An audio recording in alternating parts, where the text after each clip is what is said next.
Naiz irratian, bigarren kafea.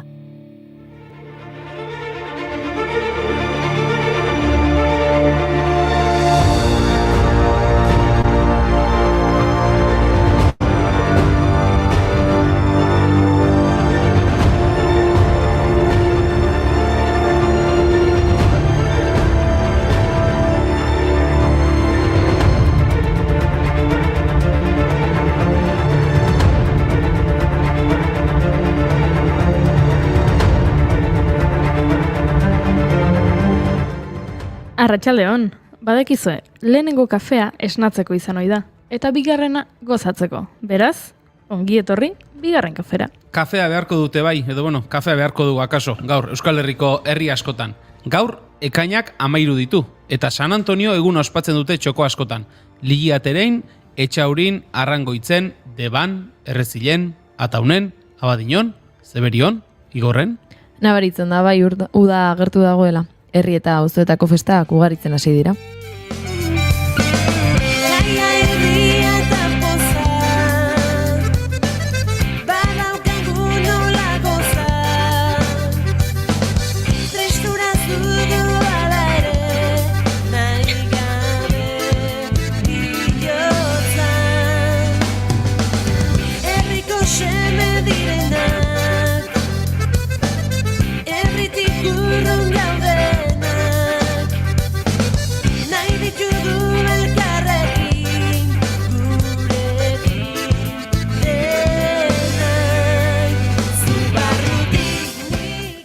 Tamalez, badakigu herriko festak askorentzat ospakizun egunak izan arren besteentzat ez direla hain alaiak izaten.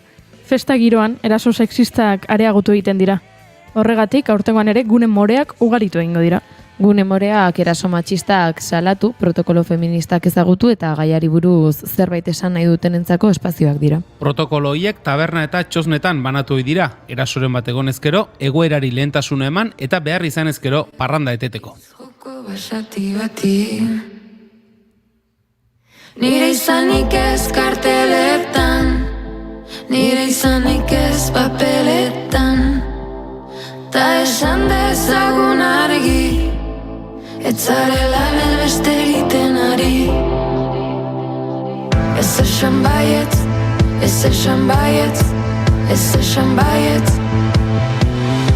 legedi berriak idatziko dituta zaletan, behintzat irakur ditzazun bihurtzen nauzunetan. Aginteak men egiten dizunetan, aurkituko nauzu hemen izango naizkemen.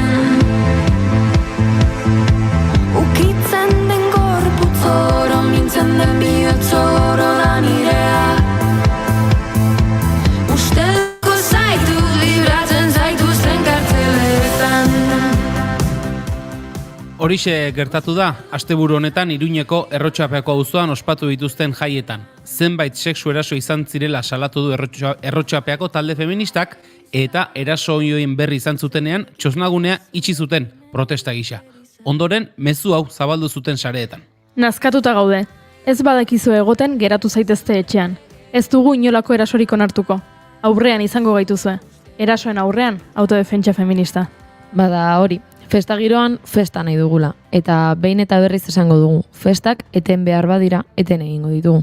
Bosta xola zuen aisia, gure eskubideak urratzen baditu. Estatuak dardarka epailegedi estuak, emakumeak gaude ia lertzear garrasi batekin. Egan irtetzean, aste bakoitzeko minutu bakoitza, hilako aizparen minaren oroitza, alaba emazte ama naiz neskato ezaztu izenan. Izan zirelako grebara joaten diren kidengatik, aski da oiuka plaptatzeagatik, denontzat eredu zaretenengatik, mundua iraultzen duzuenengatik, beldurrak usatuz kantuan jotake, bada zer eskatu aldarrikatua, Zamaurratu arte bizirik da aske behingoz jausi gabe patriarkatua. Oraindik ez dugu ahaztu pasaden udan bizi behar izan genuena. Ukitu eta irainak gutxi balira, ziztadei aurre egin behar izan genien. Maiatzean hasi zen dena. 5 emakumek ziztada bidezko erasoak jasan zituztelako bidarteko diskoteka batean, xiringak erabilita. Uztailean, gutxienez, 79 emakumek ziztadak jasantzutela salatu zuten Baionako festetan. Zorionez, ez zituzten denak ospitalera eraman behar izan. Algortako eta Zarautzeko jaietan, Gasteizen, Iruñako San Ferminetan, Bilboko aste nagusian, uda sumisio kimikoaren beldurrez igaro genuen. Consiento que dicta mi sentencia. Solo Dios puede juzgarme. Solo a Él debo obediencia. Hasta que fuiste carcelero, yo era tuya, compañero. Hasta que fuiste carcelero. Eta erasoek jarraitzen duten bitartean, protokoloak gogortzen jarraitu beharko dugu. Atzo jakinarazi zuen Zornotzako udalak azken egunetan herrian 3 eraso sexista egon direla. Adierazpen instituzionala egin zuten udaletik gaitzespen irmoa egin eta babesa eta gertutasuna adierazteko biktimei, haien familiei eta ingurukoei. Eta atzo jakin genuen ertzaintzak 21 urteko gazte bat atxilotu duela, maiatzaren 28an emakume bati egindako sexu erasoa egotzita. Egun hartako goizaldean emakume bat bere etxeko atarian sartu zen, Irunen, eta gizon batek eraso egin zion. Emakumeak erasotzaileari aurre egin zion eta ihes egin ondoren bere etxe bizitzara igo eta poliziari deitu zion. Elkarretaratzea egingo dute gaur 7 San Juan plazan sexua erasoa gaitzesteko. Algo tan terrible me ha obligado a estar pensando, y es que creo que he vestido con ropa tan inflamable. Él se lo estaba buscando. Tendría que haber vuelto a casa un poco más temprano. Probablemente había estado bebiendo, y es que todas sabemos que el alcohol te hace susceptible al fuego. Se quemó, Babshu Bari Bari se quemó, Babshu Bari Bari se quemó, Babshu Bari Bari se quemó.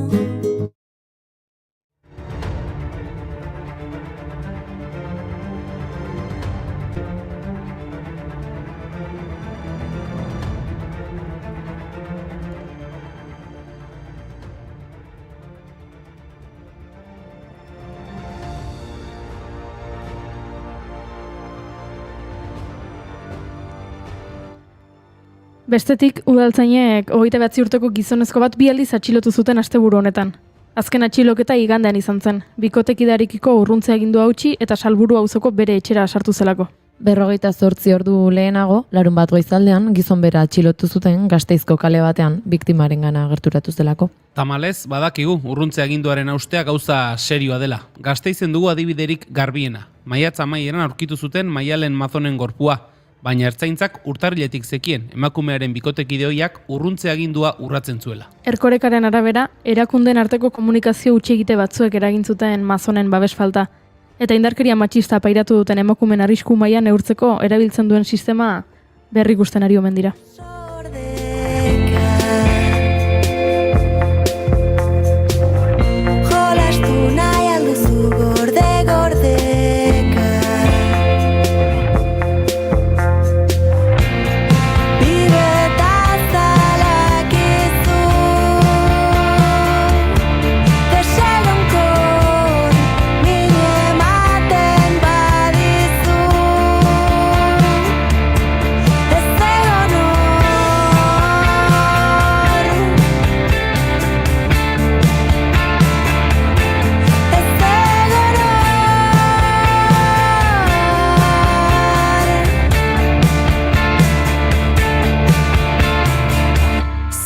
Gotorleku bat dut bizkarrean. Ez da giro emakumeentzat. Atzo, Garapenerako Nazio Batuen Programak genero arau sozialen indizearen edizio berri argitaratu zuen. Bertan ohartarazi duenez, 21. mendean, 10 herritarretatik 9 genero aurre iritziak eta joerak dituzte. Errealitate hori eskualde guztietan gertatzen da, maila ekonomikoa eta kultura alde batera utzita. Arazo globala dela dio Nazio Batuen erakundeak. Ikerketaren datu gehiago. Munduko biztanleriaren erdiak uste du gizonak emakumeak baino lider politiko hobeak direla. 40% gutxienez uste du gainera enpresaburu hobeak ere badirela, eta 4 pertsonetik batek uste du justifikatuta dagoela gizon batek emaztea jotzea. Hau da, munduko biztanleen 25% uste du zilegi dela senar batek bere emaztea jotzea. Munduko 25% zer dira? 2.000 milioi pertsona gutxi gora bera? Benetako aldaketa baten itxaropena galtzen hasia naiz. Callada se mira y se toca y no dice nada. De repente sentí algo, llegó por mi espalda, me sacudió. Voces fuertes, tan enojadas.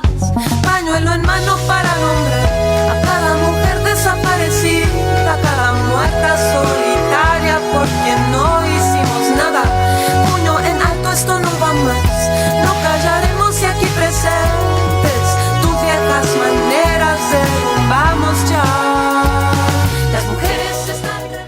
Eta nola ez, iritzi horiek eragina dute praktikan. 2023 emakumeak politikan deituriko txostenaren arabera, mundu mailan emakumeek estatuko buruzagitzan 11% betetzen dute. Gobernuko buruzagitzan 9%, eta portzentai hauek ez dute inoiz 12% langa gainditu. Parlamentuko eserlekuen 25% inguru eta ministeriotako karguan 22% soilik hartzen dituzte beraiek. Ministroak direnean gainera, familiarekin, aurrekin, gazteekin edo gizarte gaiekin zerikusia duten sailak zuzentzen dituzte. Hor ere, bada arrakala. Gainera, Nazio Batuen erakunde honen arabera, emakume politikarien aurkako gorrotomezuak gizon politikarien aurkakoak baino ohikoagoak dira. Komentario bat, matxiruloaren ahotikanat. Bortxaketa bat, zenbat dira gaur, gizarte honek jipoitutakoa. Irainek ere indartzen dute normalizatutako matxismoa. Ikusiala ez, oraindik. Eta gero esango dute ez direla berdintasunaren aldeko legeak behar, egoera okerrera doa. Sentitzen dugu horrela hastea saioa, baina gehiago sentitzen dugu gure gizartearen egoera hau izatea. Tira, aurre egin beharko diogu, gaurko saioarekin gonbidatu paregabeak dauzkagu eta. Patxi San Juanekin hitz egingo dugu ostiralean Igerko Lurmuturretik abiatuko den Transpirenaika Sozial Solidaria abenturaren inguruan. Eta hemen izango ditugu Luis Michelen eta Zigi Doherty zama laburmetraia egiteko zenbat zama izan duten kontatzeko. 2018tik futbola eta kultura uztartzen dituen Corner Festivalaz ere ariko gara Real Sociedad Fundazioko Ainara Mugarekin. Ekainak 13 ditu, bai asteartea da, asteartea eta 13 askorentzat zorioaitzezko eguna, baina gu hemen goxo-goxo gaude. Hau, bigarren kafea da, eta gaur asteartea da, ongi etorri denok.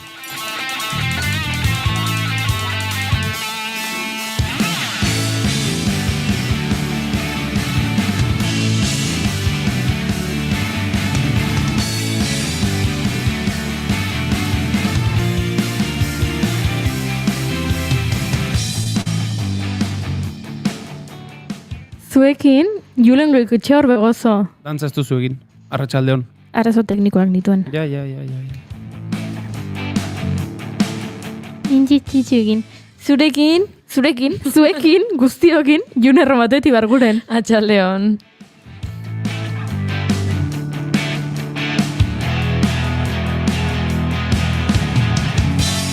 Eta bi hauen artean ni. Guiuri ez eizarandia norzue. Ongi etorri bigarren kafera.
eman ditu basoa zaintzen, zuaitzei gora begira itxoiten, ez ditu gauzak argi. San bezala, arratsaldeon guztioi, hau bigarren kafea da, hau zehazki bigarren kafearen 607. saioa da, ekainak 13 ditu eta gu hementxe gaude gure maite dutak zuekin elkarbanatzeko prest.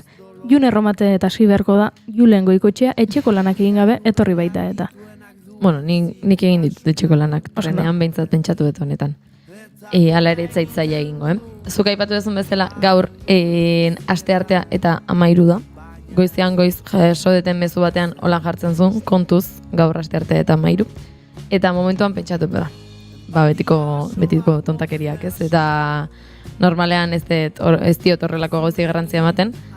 Eta gero pentsatu dut, eta zerre pasatzen bazait, zer? Pasa zait. Ez da. Maite ez dedan zerbait izan da gaur, nik elkarrezketa bat eginda nuen, ez honako, beste toki baterako, eta luzea izan da, denbora eskaini behar izan zaio elkarrezketari, eta denbora, nire denbora pasa detorretan, eta momentuan bapatean deitu dit elkarrezketatuak, bi aste uki ditu pentsatzeko, eta bapatean biharko egon behar zuen elkarrezketa batean ez duela argitaratzea nahi esan dit. Bueltak eman behar izan dizkiogu eta azkenean berekin ondo hitz egin da eta lasai hitz egin da lortu da elkarrezketa aurrera ateratzea, baina iruditzen zait batzuetan gu kazetariok ez gaituztela kontuan hartzen eta baditugula beste gauza batzuk egiteko edo badaudela plazoak betetzeko eta askotan atzera botatzen dituzte gauzak pentsatu gabe horretan eta ez dut maite hori eta jendeak pentsatzen duena, baina gehiagotan gertatzen dela esango nuke.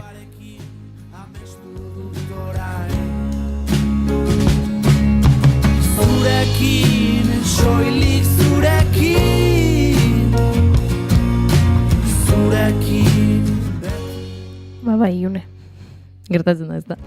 Zer esango dugu horrelakoak ere tokatu zaizkigo, bai Jolen zuri ere tokatuko zaizkizun. Noski, ni esatera ninduan gainaz, nire maite duten artean, gaur bezalako egun horiek ez, astearte eta 13 eta horrelakoetan ja pertsona batzuk ateratzen direla etxetik goizean zerbait pasako zai, zerbait gertatuko da, eta Juneren kasuan horrelakoak noski ez direla atseginak, ze gauza bada, ezin dut, ez dut elkarrezketa hori eman nahi, esaten badizu, zuk proposamena egin eta momentuan bertan, ez?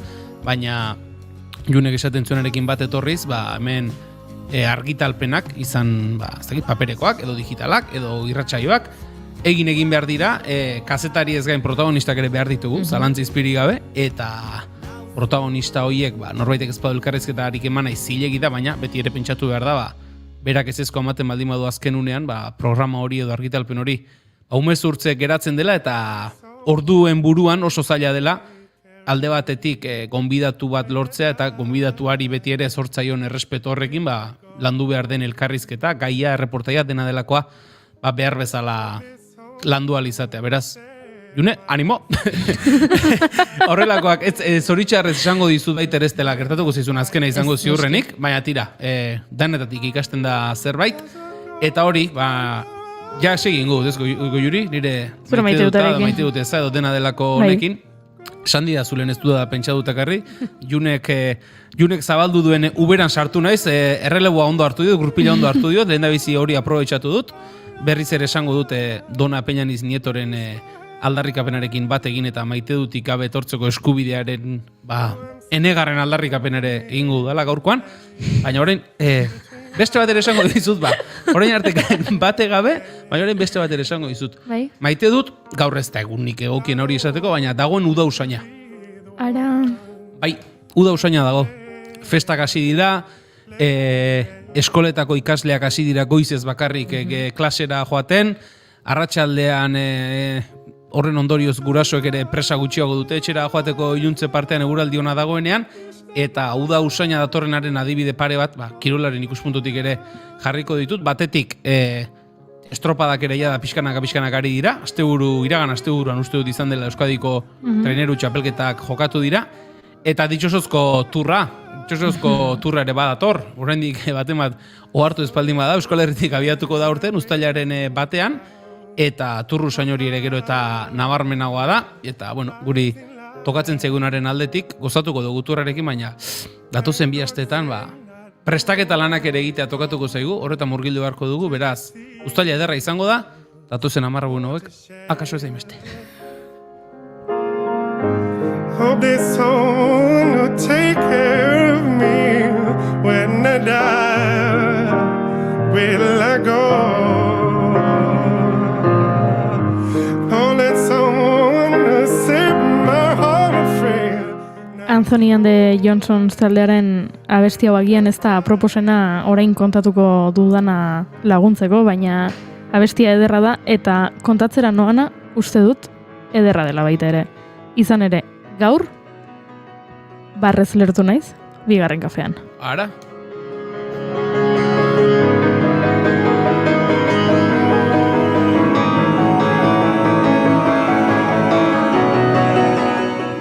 Eta aipatu behar dut, maite dudala irriz urratzea.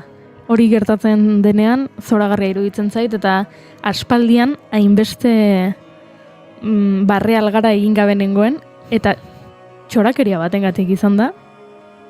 Bai, Julen, bai. Absurdoarengatik, gauza absurdoengatik egiten da barre bizitza honetan. Gauza absurdoengatik egiten da barre.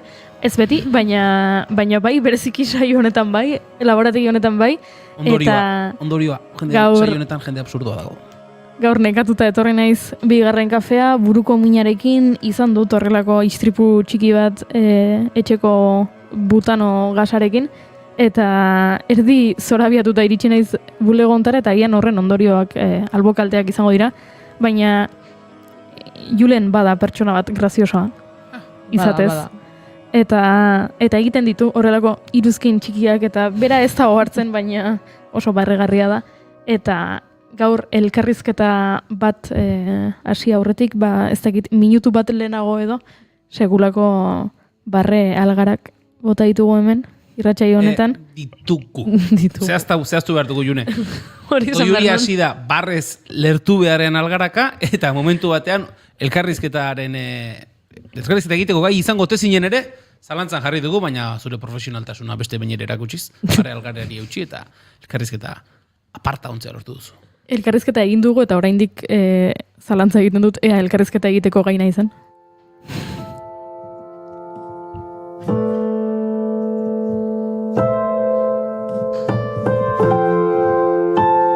Baina hori, barre egitea zoragarria dela, irriz urratzea eta barrez lertzea. Beraz, hori gomendatu nahi dizuet zuei, eta aurrera egin behar dugu, ze konturatu gabe, dagoeneko badira, arratsaldeko 4:28.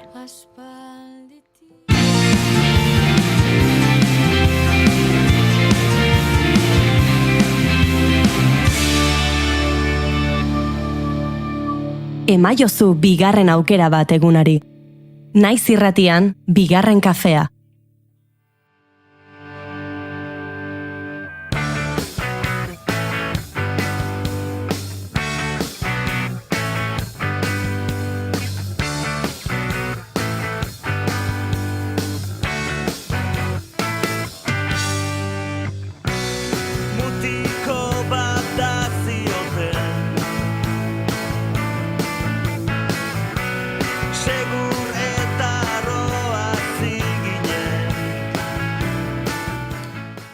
Mendia hausnarketarako leku egokia dela esaten da. Nor bere burua topatzeko, buruan ditugun ideiak ordenatzeko edo darabilzkigun burutazioen inguruan hausnartzeko askotan jotzen dugu mendialdera gorputzari estutu bat eman eta horrek burua ere bere lekuan jartzen lagunduko digunaren esperantzan.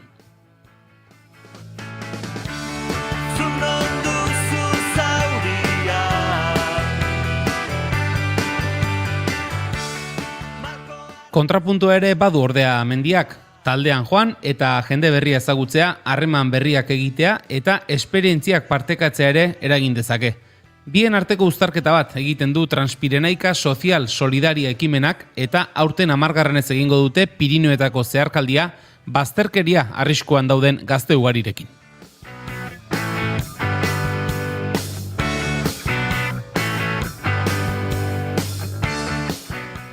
Pertsona hoien gizarteratzea du helburu ekimenak eta bi txandatan egingo dute nolabait azaltze aldera. Ekainaren 16tik 20 izango da lehen zatia, Iger Lurmuturretik, Zabaldikara eta ondoren 24 bitartean Horreagatik Zurizara joango dira. Transpirenaika Sozial Solidariako Nafarroako ordezkaria da Patxi San Juan eta bera gonbidatu dugu bigarren kafera ekimenaren inguruakoak hobeto ezagutzeko. Arratsaldeon eta ongi etorri Patxi. Baita zuei ere, arratsaldeon. Esan dugu ostiralean ekainaren 16an hasiko dela Transpirenaika Sozial Solidariaren 10. ekitaldi hau. Guztia prest edo azken prestaketetan murgilduta nola zaudete? Bueno, azken prestaketetan ari gara. Ez baita erraza, ekipo montatzea, behar dituzun gauzak prestatzea, motxila ederki betetzea, eta baita ere, egin beharreko, edo gauzatu beharreko programa bukatzea. Oso bitxia da, erranduzu bakarrikan, Nafarrotikan pasatzen garela, bino segitzen dugu Kape Kreusaino. Guk ez dugu Zurizan bukatzen, baizik eta Kape Kreusen, beraz, 36 egun dena den, Nafarrotikan pasatzen garen egunetan, egunak hauesek direla, zueke aipatu dituzuenak. Beraz, esan diguzu, azken prestaketetan Patxi, orain esan diguzu, 36 eguneko abentura bat dela, pentsatzen dut horrelako abentura bat montatzeak, prestatzeak, azpiegitura eta koordinazio lan handi eskatuko duela. Bai, alaxe da, erreserbak egin behar dituzula, ekintzak, gero foro batzuk antolatzen ditugula ere bai, batez ere hezkuntza lana ez da bat ere txikia, egun bakoitzak badauka bere egin beharra, bere gaia, eta, bueno, dena den gilaia prest dago dena, oen bakarrikan bilete batzuk erosi behar ditugula, bertzere, beste gauza guzian ikustu gila prestatuak daudela. Patxi, ipatu dugu, bazterkeria arriskuan dauden gazteekin, egingo duzuela Transpirenaika Sozial Solidaria, ze perfiletako gazteak eta zenbat gazterekin egingo duzue ibilaldi hau? Bueno, eta biziko perfila, oso gazte arruntak dira. Oso jende gazteak diren bezala, jende sanua, jende jatorra. Gero, bizitzak batzutan jartzen ditu egoera gogorrean, ez? Badugu etorkinak, Mediterraneo guruztatutenak, adibidez, gero badugu zenbait entitatetan babestuak dauden gazteak, Nafar gobernutikan adibidez, edo Bizkaiku Foro Aldundia adibidez, hauek babesten dute arazoak dauzkaten, zenbait arazoa dauzkaten pertsonak, eta entitate hauek ekartzen dizkigute. Orduan, badugu etorkinak, bino baita bertakoak ere bai, eta batez ere zenolakoak dira, beraiekin ari nahi zibiltzen oain dela 10 urte, eta nahiko jende arrunta iruditzen zait. Institutetan aritu bain naiz 40 pik urtetan, eta ez dire desberdinak, gazteak dire, eta beraien bizitzan ibiltzen ari dira, ez? Baliteke gaztetxo hauek edo gazte hauek, ez baitire gaztetxoak, gehienak ez dira adolescenteak, gehienak 18tik gorakoak dira. Nio badaukate bere proiektua, ez? Bizitza proiektua badauzkate eta erabat interesgarriak. Eta batzuk hasi ziren ja bereien pausuk ematen proiektu hauen lortzeko. Eta pausu batzutan gogorrak. Desierto batean hasten diren pausuak oso gogorrak dire, eta Libian ematen diren pausuak oso bortitzak batzutan, ez? Baina badaukate beraien proiektua. Beraien proiektua da guretzako Kape Kreus. Hori da gure helburua. Eta Transpirenaika osoa da pausuz pausu proiektu betetzen joatea. Orduan, simbolikoki gu bagoaz ekialderat, itxasorat, eta bakoitzak egun guztietan pentsatu behar du haber nola gauza dezaken bere proiekturako bideak, ez? Esan dugu, hasieran Patxi, nolabait ere, mendira askotan jotzen dugula, ez? Norberak bere buruan dituen, ez dakit, pentsamenduak edo burutazioak ordenatze aldera, norbere buruarekin topatzeko ariketa ere izaten da askotan mendira joan eta hortxe, gorputzari astindu bat ematea. kasu honetan pentsatzen dut hainbeste eguneko abentura izan da danerako denbora egongo dela, ez? Parte hartzaile bakoitzak bere buruarekin egingo ditu nolabaiteko bakarrizketak, baina aldi berean hainbeste kilometro, hainbeste egun jende talde batekin elkarbanatzeak ere lagunduko du harreman berriak sortzen. Bai, zalantzarikan gabe, osea, bi gauza badaude, ez? Norberak bere burua esautzea, naturan, ez? Eta gero, talde batean bakoitzak dauzkan posibilitateak esautzea ere bai. Orduan, harremanak ematen duen posibilitatea oso handia da, nire baita naturak ere bai. Osea, askotan ibiltzen gara isilikan, egunero, egiten dugu adibidez ariketa bat, ez? Behar dute isilik, hitz egin gabe. Eta gero komentatu egiten dute, zer gauzak etorri zaizkie burura, ez? Eta, batzuk, Afrikan, Eritrean hain zuzen ere erratzen dute espresio bat, eta da viajar gratis. Buruari ematea, beraiek deitzen diote viajar gratis, edo doainik viajatzea, edo... Vale. Orduan erraten dizute, ni inoiz ez nintzen isilikan egon kontzienteki, adibidez. Gero beste posibilitateak egon badaude batzutan, login behar da hori. Esaten da... deus gabe, kalean edo mendian, ez? Izarri begira. Izarrak egon badaude. Eta inoiz ez nituen izarrak ikusi, adibidez, beste batek, ez? Orduan, naturak, nik erraten dut, naturak atetzen du pertsonak duen oberena beti. Eta orduan, horren bertze egun, eta horren bertze pertsonak, eta horren bertze esperientziak, pues hor, nik ustut pertsonak gauzatzen garela, askoz ez hobekigo naturan irian baino. Eta batez ere, jende honarekin baldin bazoaz, laguntasun giroan, pues guaindikan gehiago. Zalantzari gabe. Patxi, ipatu dugu, egun askotako zeharkaldia edo abentura dela, ez dakit, egunak nola antolatzen dituzue? Nolakoa da, egun bat, Transpirenaika Sozial, Solidaria ekimenean? Bueno, eguna hasten da aurreko gauan. Aurreko gauan bi gauza gertatzen dira. Lehendabizi, gaztetxo hauek etortzen dire beraien ezitzailekin. Nahi dut. Ez dire denak ibilaldi osoa egiten. Baizik eta zatika, bakarikan badire 8 pertsona osoa egiten dutenak. Vale? Eta gero sartzen dire, pues, 5 egun adibidez. Sartzen da ezitzaile bat eta 4 gazte. Orduan, egun hasten da aurreko gauan. Hitz egiten dute ezitzaileek. Eta, pentsatzen dute nork hartuko du ardura, egun horretako ardura, beraien artean. Eta, gero bertan banatu egiten dire, urrengo gunean izango dire, edo gaztek egingo dituzten lanak. Badire, erresponsabilitate batzuk. Gero, afalduta gero, izten da eguna. Horrela joan zaigu eguna, eta bihar horrela joanen da. Bale? Urrengo gunean, jekitzen garenean, normalki aiz goiz, niretzako goizegi, bino, bueno. Loikia gustatzen zaigu haunitz, eta, bueno, gaztein nire bino gehiago, eta, bueno, goizin jekitzen gara, eta gozalduta gero, bilera txiki bat egiten dugu. Bilera txiki horretan, aipatzen dugu zein, edo, ezitzaileak, tokatzen zaion, ezitzaileak aipatu egiten du, zein izango den egunaren gaia. Nik aipatuko dizut gai batzuk gero nahi baduzu. Eta ematen du tarea txiki bat, oso txikia.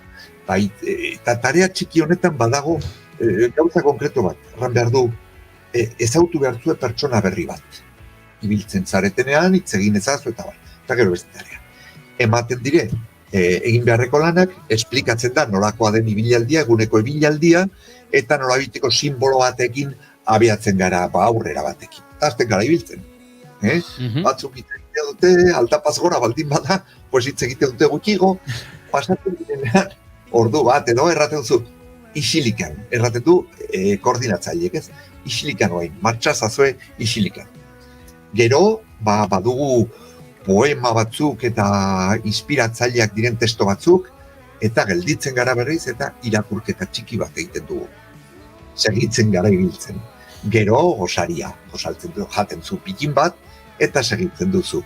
Segitzen duzu aietu arte. Aietzen zarenean, pues hor tokatzen dena egiten zu, batez ere, dutxatzea, erki, zeintun egingo duzun lo, jakitzea, eta batzutan, badaukago adibidez, 20an badu zabaldikan, foro bat, tokatzen da errefuxiatuen eguna, eta hor, pues, lan bat prestatzen digute, beste voluntario batzuk, eta, bueno, tokatzen baldin bada bilera bat egiten zu, edo bertzela tokatzen da kantatzea, edo dantzatzea, edo bainatzea, tokatzen dena. Egun guztiak desberdinak dire, eta dena lotua ez doa, da, bakarrikan badoa lotua, goizeko bilera, gaueko bilera, eta tratatu beharreko gaia, bale? Eta beste guztia, pues hori, mendian ibiltzea da. Beste batzuten, igual tokatzen zaigu, pues oain adibidez, berara tailetzen garenean, berako bestak dira, altzateko bestak. Imaginatzen dut, bestak tokatzeko dela. Eski, Noski. Eta oso polita da, eta hori ikusten duzu, pues altzateko plazan, ikusten dituzu, ez dakit zenbat lurraldetako jendea dantzan, bere motxila botak eta erabandikatuak. Bino, dantza, bestak baita ere batzen du pertsonak. Batzen ditu pertsonak. Orduan, hoize da ritmoa, tokatzen dena, egun bakoitzean gauza bat. Sorpresak hor daude. Bueno, beste batzutan tokatzen zaizu sekulako uritea, edo beste batzutan tokatzen zaizu, sua dela, arriskua dela eta, Mossos de Eskuadrak izten dizutela bidea eta ezin duzula segitu, eta orduan, pentsatu bertzu beti alternatibak, ez? Zalantzari gabe, inbeste egunetan zehar, denetariko anekdotak bizitzeko aukera izango duzue. Patxi, ardurak aipatu dituzu, badirela, hor, gazte berain bizkar hartu beharreko ardura batzuk esaten da, ez? Gaur egungo gazteak ez daude ardurak hartzeko, paso egiten dute guztiaz. Pentsatzen dut, Transpireneika Sozial Solidaria bezalako ekimen batek ondo funtzionatu ahal izateko, ezinbesteko izango dela, ez? Bertan dauden parte hartzaileek ardurak hartzea, eta zuk esan duzuna, ardura ezberdinak egin eta karatu behar izatea egun horietan guztietan. Bai. Bino, gazteaz erraten dire gauza unitz. Gauza gehiegi, segurik aski. Baina nik uste dute ardurak eman behar zaizkiela ere bai. Ardurak badaukate norberaren burua zaintzearekin eta besteak zaintzearekin. Eta besteak zaintzen jarri behar ditugula gaztik ere bai, gu jartzen garen bezala, ez? Pertsona zaintzeak lagundu egiten du haunitz. Orduan hauek zeintzuk dire egin beharreko lanak. Batek eramaten du mapak eta, nola zaten da, tresna hauek GPS-ak eta holako gauza. Hori, inor ezin da bere aurrean joan. Denak bere atzetikan. Berak prestatu behar du nolako izango den martxa, gidarekin, ez? Prestatzen du, eta horrengo gunean, janzten da bere txaleko horiarekin, eta berak irektzen du martxa. Badago beste bat, martxa izten duena. Eta martxa izten duenak, pues hor, norbaitek zerbait behar baldin badu, berak espetu behar du, eta beharrezko baldin bada, berak gelditu behar du martxa. Baina, kontakto visual mantentu behar dugu denok. Inor ezin du bere kabuz ibil. Segurtasuna, lainoa dela eta, gero, badago beste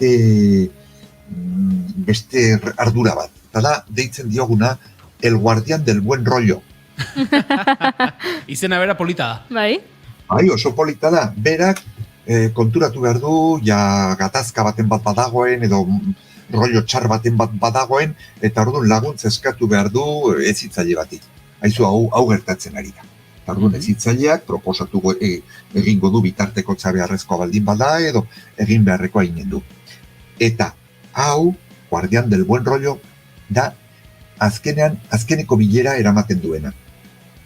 Bale? Berak idatzen du, baditu bere galderak, eta bat. Gero badago buskakurro. Buskakurrok inberduna da galdetu, pasatzen garen tokietatik, galdetu abertzen nolako lan egiteko posibilitateak badauden hortikan. Lan egiteko posibilitateak, baita ere bizitzeko posibilitateak, eta orduan gero kontatu behar du gauez. Gero badago medio ambiente deritzana. Medio ambientek inberduna da bolsa batekin joan, eta sendan edo bidean edo zingorran dagoen basura guzia hartzea, eta eramatea lehendabiziko hori, basura biltzen den. Eduki ontziraino, bai. Eta, gero badago, infrastruktura arduratzen dena, ez? Furgoneta kargatu behar baldin bada, edo besteentzako bokadilloak prestatu behar baldin bada, en fin. Eta gero, pues, irakurtzen duena, bilera bat gertatzen dela, eta gidaria, edo gidatzen duena, en fin, posible diren ardura guztiak. Gero, ebaluatuak izaten dire. Nola egin duten, ez? Zergaitik? Bueno, ardurak ari gara banatzen, responsabilitatea ari gara lantzen. Eta taldearen aurrean, responsabilizatu behar dute. Egin dute horrela, zer modu iruditzen zaizue, eta taldeak orduan badauka posibilitatea errateko primeran egin duzu, zorionak, eskerrik asko, eta barta. En fin, gauzak. Gauza asko ikusten ari garen moduan, eta ziur... Nik hemen jarriko nituzke figura horiek, gure lantaldean. Bai. Nik el guardián del buen rollo hori jarri behar dugu, bai ala bai. Eta buska kurro nahikoa izaten dugu, baina... Baina interesgarria, oso profil interesgarria patxik kontatu dizkigunak, eta azpairi gabe lan hoiek guztiak eginda gaitasun ezberdinak ere garatuko dituzte parte hartzaile horiek. Patxi, aipatu didazulen gaiak, egun bakoitzak edo gai bat izaten duela, gaitegi horren inguruan zer kontatuko zeniguke? Zertakit, egun bakoitzak deitzen dugu el día de. Aha. Vale, el día de. Orduan abiatzen gara eta lehendabiziko eguna da konpromesua. Dena prestatua dago gizarteratzerako dauden gizartean. Erren nahi dut, eta guretzako batez ere euskaldunontzako emandako hitza bete behar. Konpromisoa ikaragarri importantea da gure lurraldean. Edo zen nik uste dut baindikan segitzen dula, ez? Orduan, lehendabiziko eguna, el día del compromiso. Konpromesua, beste eguna, harrera inkondizionalitatea, mundu guztiak, denak hartu behar dugu diren bezala, aniztasuna, berdintasuna, justizia, esfortzua, adeitasuna, perseverantzia, ez dut denak lehituko. Bakarrikan badago bat fijo, eta da, 20an eta zabaldikan, errefusiatuen eguna ospatuko dugu denon artean. Eta izango dugun foroa, errefugiatuei buruz izanen da. Hori prestatuko dute, Montañeros Iturramako mendigo izaleak. Bale? Zer gehiago erran, hauesek dire tratatzen ditugun gaiak, baina gero bada beste bat. Gazte bakoitzak eraman behar du bere helburu pertsonala. Mentor batekin elkartuko da eta pentsatuko du zer lortu nahi du egun hauetan. Helburu pertsonalizatua. Eta batez ere egun asko pasatzen direnekin mentorea elkartu egiten da eta pentsatu egiten du berarekin nola doan. Aurten landu behar dugu espreski erabakiak kontzienteki hartzearen kapazitatea. Kontzientek izan behar dute beraiek hartzen dituzten erabakiaz. Askotan hartzen baituzte kontzientzia hartu gabe, ez. Zu baduzu helburu bat, zu baduzu estrategia bat, eta helburu hori lortzeko erabaki batzuk ari zara hartzen. Saiatzen gera, beraiek kontzienteki arditzaten erabakiak. Helburuak bi dire, ez bakarrikan gizarteratzearena. Gizarteratzeko, gazte bat edo pertsona bat gizarteratu nahi duenean, bere inguruan dagoen jendeak. Ez badu nahi ez da posible. Orduan, gure helburua da ere jendea sensibilizatzea. Pasatzen garen herrietatik jendeak ezautu dezala zer nolako pertsonak dauzkagun gure lurraldean une honetan, ez? Eta orduan, guretzako ikaragarri ona da jendeak edo bertako lurraldeak ematen digun harrera. Bera, besta. Otsagabian, ematen digute, afaria, tortzen da gazte pila, gero izaten dute, aurreko egunean izan dute eskoletako gazteekin bilera bat, erran nahi dut. Pasatzen gara, baina gu bakarrik ez gara deus. Pertsona bakarra ez da deus. Pertsona gizarte batean dago. Eta gizartearen sensibilizazioa ere da gure helburua. Bakarrik egon ez daitezen. Gu ez gara milagroso batzuk. Oso logikoa da, hau guztia. Argi da. Eta hor badago herri bat, eta herrigin jendeak begitzen baldin bazetu, eta ez badizu ezer erratzen, pues ez doaz inora. Orduan, eskertzen dugu hauniz, jendea gurekin sartzen denean, eta galdetzen duenean, edo animatzen denean, gurekin ibiltzerat. Eta joaten direta hor, izaten dire oso momento politak. Kontuan hartu behar da, beste gauza bat ere, joan den urtean, izan ziren 33 lurralde desberdinetako pertsonak. Jatorri, osea, 33 jatorri desberdinetako pertsonak. 33 askotan, hizkuntzak, kulturak, kosmobizioak, hori dena ibiltzen da elkarrekin. Erlijioak, erabat interesgarria benetan.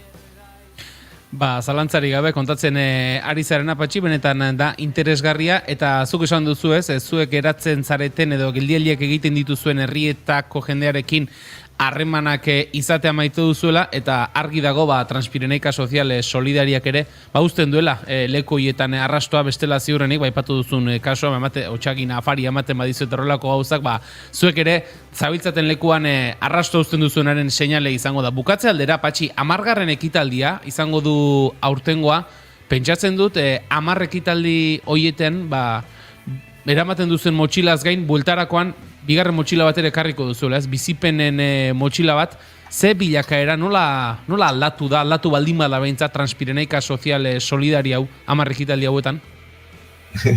Oso bitxia da, erran duzuna, bigarren motxilaz. Prestatzen ari garenean, gaztekin, 2 motxila prestatu behar dute. Bat motxila emozionala ikusten estena. Hori da. Eta bertzea infrastruktura, ez? Eta eramaten dugu denbora, hori prestatzen. Transpirenaika, adibidez, pandemia izan zenean, ezin izan zen. Zer egin genuen? Toki konkreto batean gelditu, eta egon ginen horrela lekarotzen, Nafarroan, gero egon ginen Hueskan, ez nahi zoroitzen nola zuen izena, eta beste batean, Katalunian, 3 toki desberdinetan egin genuen erabat kontrolatua, egin genuen. Gero, zer gertatu da hemen eguna, urte hauetan, hezkuntzak hartu duen indarra, nire ustez.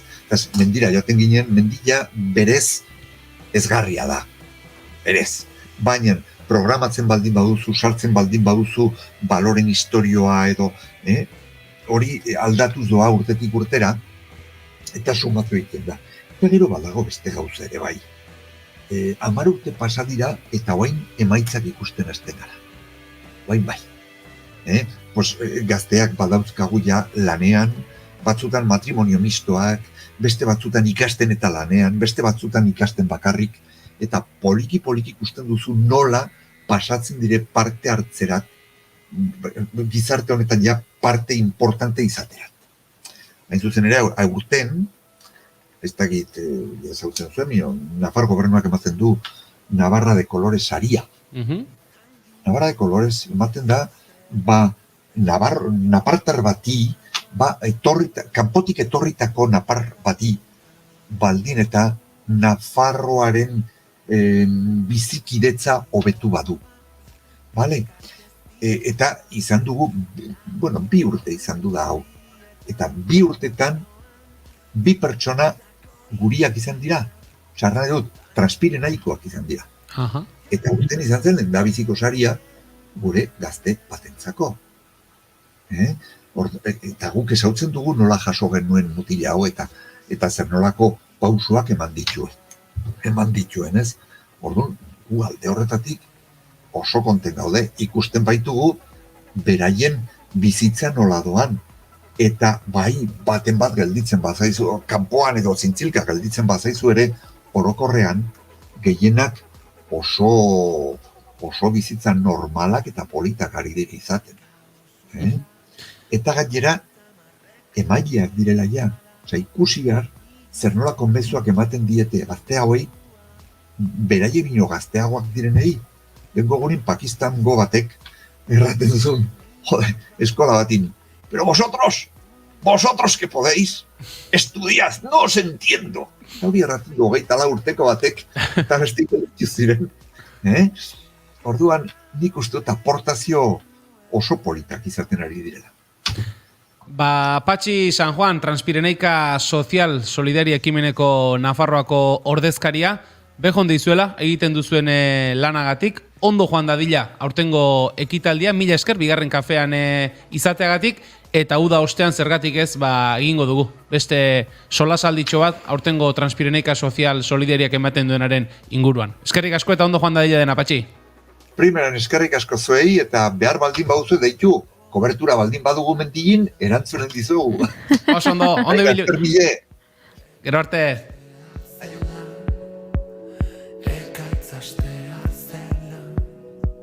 Begiak itxi dazken besarkada bat, erori bitartean.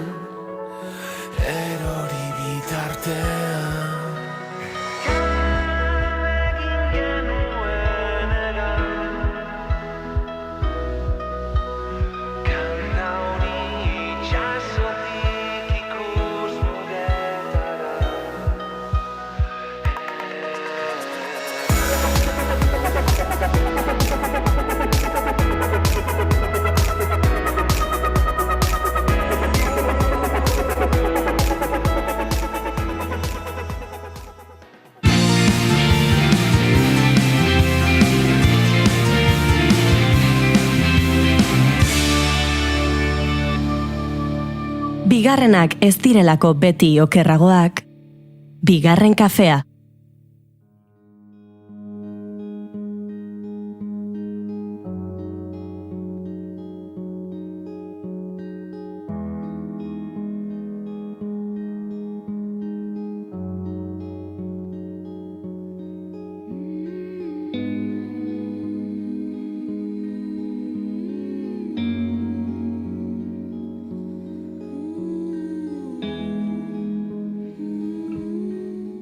Hain haserre geunden, asteburu honetako sexu erasoekin, azken orduetako atxiloketekin, pasaden udarako sumisio kimikoaren auziarekin, gaurko sarreran ez ditugula efemerideak aipatu. Eta badago bat, behin baino gehiagotan aipatu duguna, eta agian esango duzu, ze lata ematen duten hauek idazle zehatz batzuekin, eta horietako bat da Fernando Pessoa. Baina barkatuko gaituzue, gaurko egunez jaio baitzen Fernando Antonio Nogueira Pessoa, Portugaldar saiakeragile eta olerkari handia. Portugesezko idazkera agian nazioartera gehien eraman duen idazlea, mensagem, mezua da, bere lanik garrantzitsuena eta, guk aukeratu dugu, olerki bat zuekin elkarbanatzeko. Amodio gutun guziak dira, erridikuluak. Ez lirateke amodio gutunak, ez palira erridikuluak. Neuk ere idatzi nituen, ene denboran amodio gutunak, erridikuluak, besteak bezala. Amodio gutunak, amodiorik bada, erridikuluak izan behar dira. Baina finean, amodio gutunik sekula idatzi ez duten kreaturak soilik dira benetan erridikuluak.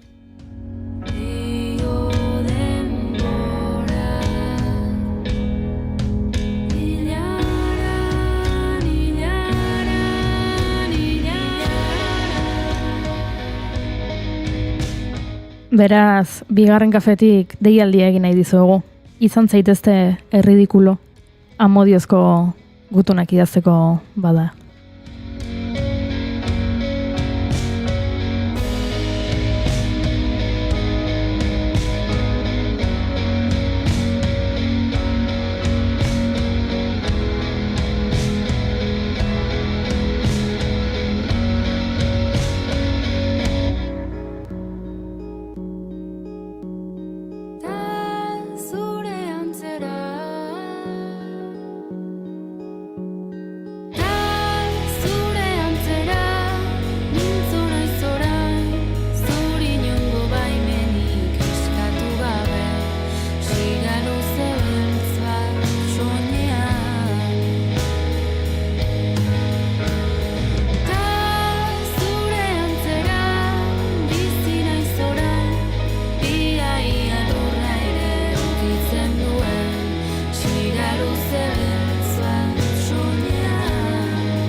Shira luze beltza, shira luze beltza, shira luze beltza, shira luze beltza, shira luze beltza. Shira luze beltza, shira luze beltza, shira luze beltza, shira luze beltza, shira luze beltza, shira luze beltza, shira luze beltza, shira luze beltza. Ta zure antzera, mintzo naiz orain, zuri nongo baimerik eskatu gabe. Shira luze beltza, soñean. Ta zure antzera, bizi naiz orain, ia lurra ukitzen duen. Shira luze beltza, soñean. Ta zure antzera, mintzo naiz orain, ia lurra ere ukitzen duen. Shira luze beltza, soñean. Gelditu makinak.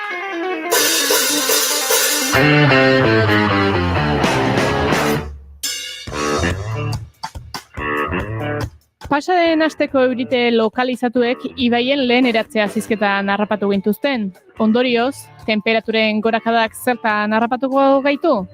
Bada zentral hidroelektriko txikien garekietasuna zizketan.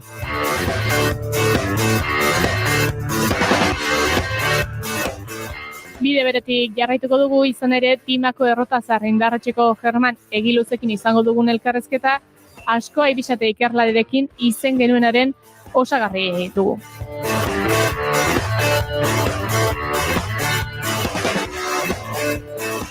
Jarraian berriz, Arantxa Idieder kolaboratzaileari irikiko diogu Konpuerta, Ubidea eta nahi duen guztia txirrindola elkartea ezagutaraziko baitigu Peñat Blazquez kidearen bidez.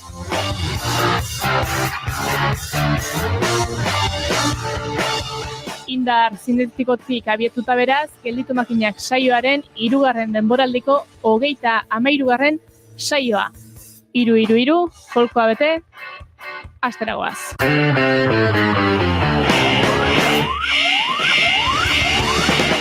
Jada entzun gai duzue Gelditu makinakeko azken saioa, gure webgunean eta podcast plataformetan. Bostetako kanpaiak entzun ditugu jada eta bagoaz azken ordua ezagutzera Naiz Irratiko estudio zentraletara. Arratsaldeon, Egoi Belategi. Arratsaldeon, zuei ere kamerarik ez dugu gaurkoan, hautsa etzaigu falta ordea eta politikarlotik esango dizuegu Eneko Anduezak PSeko idazkari nagusiak elkarrizketa batean adierazi duela Onda Baskan ez duela aurrekusten ezerrez hitz egitea EH Bildurekin Gasteizko alkategai Rocío Biterok lauko gobernu bat proposatu ostean PSrekin, EAJarekin eta Elkarrekin Podemosekin ere. Etikak eta herrialde ereduak bereizten dituela argudiatu du Anduezak. Era una cuestión ética que se la llevamos exigiendo muchísimos años, durante décadas, y que creo que es un deber que les corresponde única y exclusivamente a ellos y que tienen que ser... Anduezak EH Bilduk alde bakarrez eman beharreko urratsak aipatu ditu eta horiek eman bitartean ez dituzela haiekin gobernu akordioak planteatuko. Nafarroan, antzeko giroa egia esan PSNren eta EH Bilduren arteko bilerak bi alderdien jarrera berresteko balio izan duelako. Koalizio abertzaleak konpromiso eztabaidezina berretsi du eskuineri ateak ixteko, Txibiteren alderdiak berriz, Iruñean Joseba Asironi ateak ixtearekin tematuta jarraitzen du, Koldo Martinezen 3. bidea mai gainean jarriz berriz ere. Ningún gobierno con ellos ni van a entrar en el gobierno de Navarra. Por lo tanto, claridad absoluta, mantener nuestra posición. Ramon Alzorriz izan da, Maria Txibitek buru zuen ordezkaritzaren parte eta bileraren ostean adierazi du edabideen aurrean EH Bilduri jakinarazi diotela euren helburua dela gobernu osatzea geroa bai eta kontigo zurekinekin eta ez dutela ezer negoziatuko EH Bildurekin.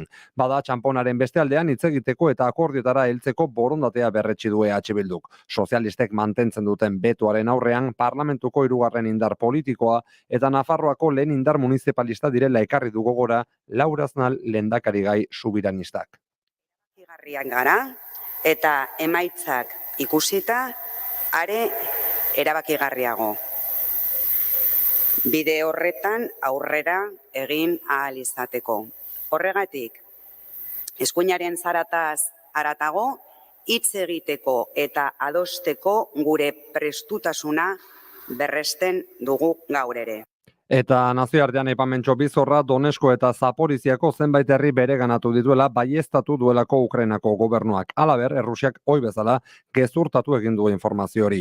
Errusiak ere mezu bera plazaratu duelako larun batean nabarmendu zuen esaterako mendebaldeak Ukrainari emandako hainbat Leopard tanke eta beste ekipamendu militar batzuk txikitu zituela eta hori frogatu nahian argazki bat zabaldu zuen gaurkoan bideo bat ere zabaldu du. Kiebek fronteko 3 puntutan hasi du aipatu kontraerasoa punturietako 2 Donesken daude eta bestea Zaporian. Kremlinek 2 eskualde horien 80 inguru du kontrolpean gaur egun. Arratsaldeko 5:06 minutu onaino momentuz errepidetan ez dugula aparteko goraberarik dio trafiko zuzendaritzak, beraz arratsaldeko 6etan bueltan izango gara informazioaren ariaren 3. edizioan. Eskerrik asko Egoi Belategi, guk aurrera egingo dugu gaur jaialdi bat ezagutu behar dugu eta Corner jaialdia hain zuzen ere.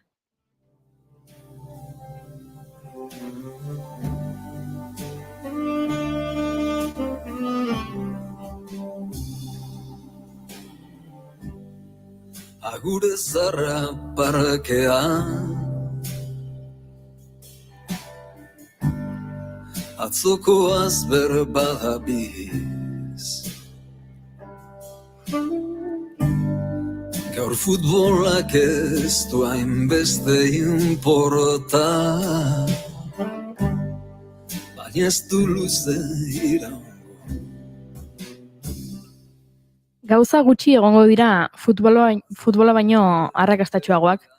Futbolak zipristintzen du hirigintza, zipristintzen du mugikortasuna, hedabideak, hizkuntza, eta nola ez kultura. Futbola poesian, narratiban, kazetaritzan, politikan edo historian bertan badago, ezin dugu kultura esparruetatik bereizi. Zoriontsu dirudite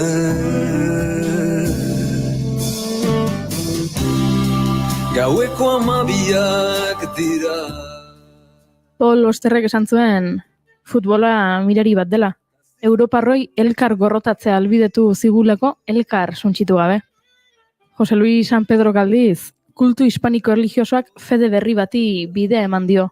Non apaizak lurpeko barrunbe batetik irteten diren eta oinarekin egiten duten ofizioa.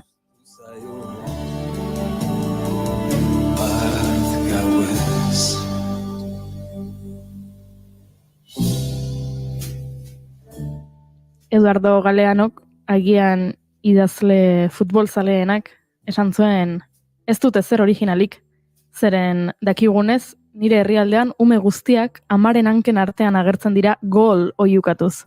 Nik ere gola oiukatu nuen, gutxiago ez izateko, eta denek bezala futbol jokalari izan nahi nuen.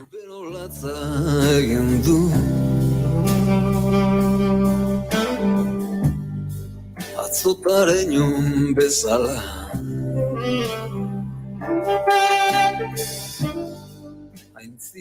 Ken Loachek zine politiko egiteagatik ezaguna den zuzendariak futbolari eskaini zion Looking for Eric pelikula. Fever Pitchen Colin Firthek beren eskarekiko maitasuna eta Arsenal taldearekiko maitasunaren artean erabaki beharko du. Eta Keira Knightleyren lehenengotariko pelikula Bend It Like Beckham izan zen. Ezin dut lorik egin gazte batek. Kultura eta futbola nahastuta daudela zalantzarik ez beraz. Horregatik, futbolaren eta kulturaren arteko harremanaren topaguna izateko Corner jaialdia sortu zuten 2018an. Jaialdiak lotura hauek hausnartzen ditu literatura, zinema, arte eszeniko, erakusketa edota kazetaritzatik abiatuta. Larun batean abiatu zen aurtengo edizioa eta datorren larun batean amaituko da. Eta prestatu duten egutegiari buruz luze eta zabalaritzeko, Real Sociedad Fundazioko Ainara Muga gonbidatu dugu. Arratsaldeon, Ainara. Arratsaldeon. 6. edizioa du Corner jaialdiak, oker ez banago, badira batzuk, urduritasuna gutxitzen joaten da urteak pasa ahala edo areagotzen? Nik uste gehitzen ez, exigentzia mailarea handitzen, gero eta hobetu nahi duzu, gero eta dimensio gehiago nahi diozu, eta bai, nik uste hogeitzen, hogeintzet mantendu iken dela, bai. Aipatu dugu ez, futbolak ziprizintzen duela kultura, baina esan daiteke futbola bera kultura dela bere baitan. Bai, nik uste, baiet, nahi iritsi zait kulturan parte dala, elementu bat gehiago. Berezitasuna da, bai herrialde ezberdinak, bai ohitura ezberdina, bai pentsamentu ezberdinetako jendeak denak elkartzeko gaitasuna dakala. Esan bezala larun batean, abiatu zenuten jaialdia, bakarrizketarekin, apercibidosekin, komedia eta futbolaz barre asko egin daiteke? Bai, nahi beste.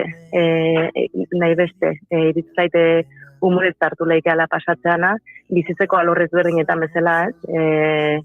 Bakoitzak gertaerak ikusten dituen ikuspuntutik, humorez hartzeko aukera emateue, bai. Ez dakitzuk bertan egoteko aukera eduki zenuen, baina antxe aritu ziren, ez da? Okerrez banago Oskar Terol, Maribel Sala, Sergio Arrospide, pirata musika jartzen, zemuzko harrera izan zuen. Nik enun euki bertan eoteko aukera, ze gure genuin taldeakin bidaiatzen egin zan asteburu hortan, eta baina esan diatenagatikan jendea oso gustora atera zan, parreak egon zian, beraiek antzesleak bai gustora, eta antzokia beteta. Hortaz, nik uste esan laikela oso ondo guntzala gai. Antzokia beteita ipatu duzu, geroz eta ezagunagoa da jaialdia, eta pentsatzen dut, urtero jende gehiago gerturatuko dela, ez da? Bai, izane, jartzen ditugun sarrerak izen ematea eskatzen dianean, zetxun betetzeia, iriki orduko zetxun betetzeia denak. Eta beste batzu jartitugu, izen emateri gabe libre, eta ere bai erantzuna ona izaten da, osak jendea zai egoten da, batzutan galdetu iten dute, eta harreran, behiak egoten dira, informazio eske, noiz izango da aurten korner, bai. Ze ondo hori postekoa da, zalantzarik gabe, txalotzekoa, adibide bezala, gaur arratsaldean, badakigu gaurko ekitaldia sarrera librekoa dela, edukira bete arte, eta Pollos sin cabeza izena duela, telesaiak ala izena duelako, beraz, futbolari buruzko telesai honetaz arituko zarete gaur. Bai, hoi da, humorezko serie bada, futbolan inguruan, humorea baino gertaera gordinak bai agertzen ditu, eta hori, saiatzen da futbola ikuspuntu ezberdinetatik erakusten korner jarrialdi hontan, eta Pollo sin cabezare bai egoki iruditu zaigu hortako aukera ona, eta gaur Realarenako auditorioan bertan izango dira, bai Carolina Bach, bai Rodrigo Ruiz Gallardón, Miguel Ángel Sola, bertan izango dugu, bakoitzak bere elkarrizketa o bere ikuspuntutik azaltzeko, nola bizitzen duen hau dena, eta bere ikuspuntuak futbolan inguruan. Aipatu ditugu hasieran egin direla pelikula dexente, futbola abia puntutzat hartuta, Bendit Like Beckham edo Lukin Forrerik izan daitezken bezala, baina telesaietan agian esan daiteke orain ari dela futbola bere leku hartzen, ez dakit, ospetsu eginda Ted Lasso telesaia bera, futbola oinarri duena, orain Pollo sin cabeza, futbola ari da bere leku hartzen. Ez dakit bere lekua da, edo ez bere hori zaiet eta definitzeko, baina bai behintzet gizartean dakan presentzia zabaltzen nahi da, ez? Kulturan parte dan momentutik, bere reflejoa izaten nahi dare, bai kulturalorrak propioak dian espazio horietan, eta hori da gertatzen nahi dana, eta postu iken dit horrek, benetan gukola bizitzen degulako, ez? Futbola oso zabala da, futbola zerbait kulturala da, eta erreflejo hori izaten nahi da, bai. Gaur bertaratzeko astirik ez duenak, edo aukerarik ez duenak, bihar beste sekulako hitzordu aukiko du euskal literatura eta futbola, Arkaitzkano eta Karmele Jaiorekin, Jon Kortazarrek moderatuta, ze izen puskak bildu dituzuen jaialdi honetan?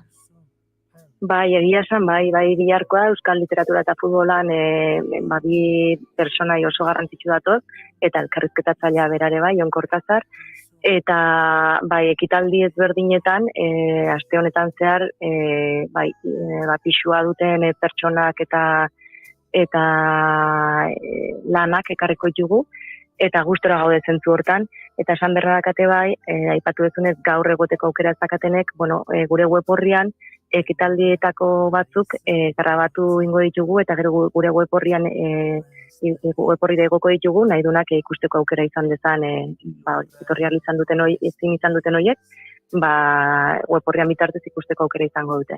Hori izango da beraz guk egingo duguna, ze irratsaioa egiten arituko gara, eta gero hemen lan aukiko dugu, beraz ezin gerturatu, baino aurreratzerik baduzu ez dakit zerbait aipatu dizuen, ea Arkaitzek eta Karmelek nolako harremana duten futbolarekin?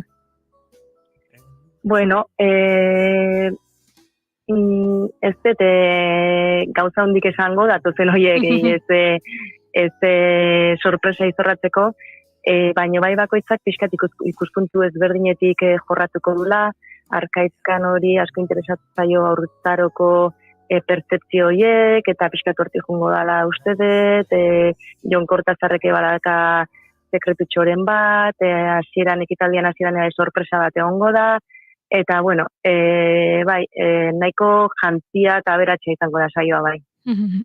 Ze interesgarria, ze guk Arkaitzkano gertukoa dugu irratsaio honetan, eta noizbait futbolaz ere aritu gara.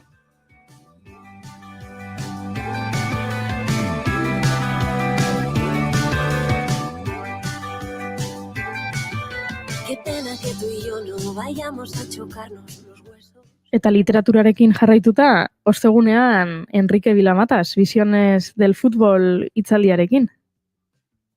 Bai, alaxe da, behakin harremanetan jarri ginen, eta esan erantzuna oso nahi da bere aldetik, interesa handia erakutsi du etortzeko, eta gogoz dator, bere ikuspuntuak bai Ilenia Benitokin izango duen elkarrizketa batean azaltzen zuteko, eta uste dugu beretan aberatsa izango dela bien arteko solasaldia. Ni hemen ari naiz, pixkanaka, zuek antolatutako egitarau mardula aletzen, baino badago gauza bat bereziki atentzioa eman didana, eta da, ostiralean, ekainaren 16an, Saberi Empatar izeneko ekitaldi bat antolatu duzuela. Zer da Saberi Empatar? Bai, Saberi Empatar da podcast bat, gautatzen duena Carlos Marañonek, Miguel Gutierrez eta Antonio Patxekok, eta beraien podcastera ekartzen dute gonbidatu bat, kasu honetan izango dela Ander Izagirre.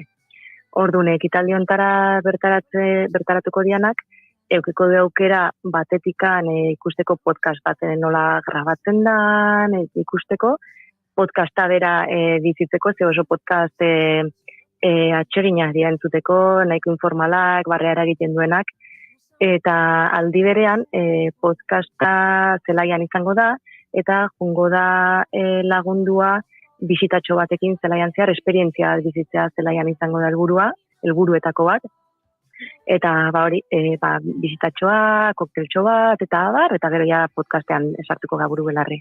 Okerez banago, honetarako bai beharrezkoa dela aldez aurretik izena ematea, ezta? Bai, kasu honetan bai adibidez, aretoa, eta jende gehiagi sartzen da aretoa, txikitsua da, familiartasun, esperientzia hori bilatu nahian, eta orduan eskatu beharra dago sarrera, haure bai jarri orduko bukatu intzan, bete intzan, eta, gogotxure bai, denok guretzako esperimentua daudenare bai, lehenengo aldia olako zeo zeiten deguna, eta ulotzen eta hasieran itetzen nian lehenengo galdera horrekin, urduritasunak pasatzen dikoazti urtia pasala, ez gauza berriak experimentatzen goaz, eta hau da horietako bat, eta, alare uste dugu konfiantzazko jendea dator, podcasteko jendea oso profesionala da, eta uste benetan txukunatako dela, eta divertigarri izango dela.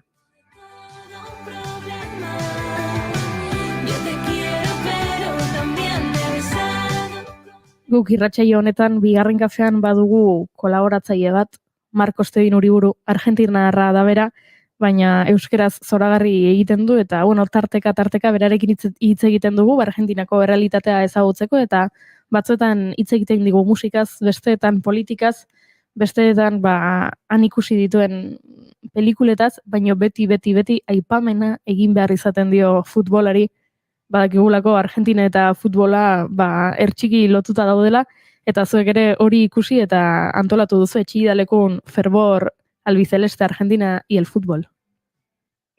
Bai, alaxe da, espazio bat eskini nahi izan dio gure bai, idazle honi, eta baitare, zergatik ez, kultura nitzortan, Argentinako esperientziari ez, berai nola bizitzen duten futbola, eta bar, eta haure bai, kasu honetan ere batzen dugu Chillidalekuko esperientziakin, ez? Chillidalekun bisita bat iteko aukera izango da, bisita eta elkarrizketa zibitartzen ere bai bakatutxo bat, eta hartzeko aukera izango da, eta bertan grabatuko da elkarrizketa, eta uste dugu oso esperientzia kompletuan geratzen dela, hau bai izango dalare bai esperientzia edo ikuspuntu oso ezberdin bat entzuteko aukera, ez?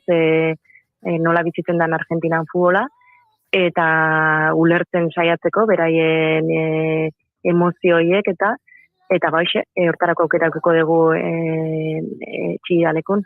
Pentsatzen dut galdera hau zaila egingo zaizula, baina ezin dugu elkarrizketa agurtu galdetu gabe zuri zein itzorduk ematen dizun atentzio gehien edo zein itxaroten duzun bezakit ilusio gehiagorekin.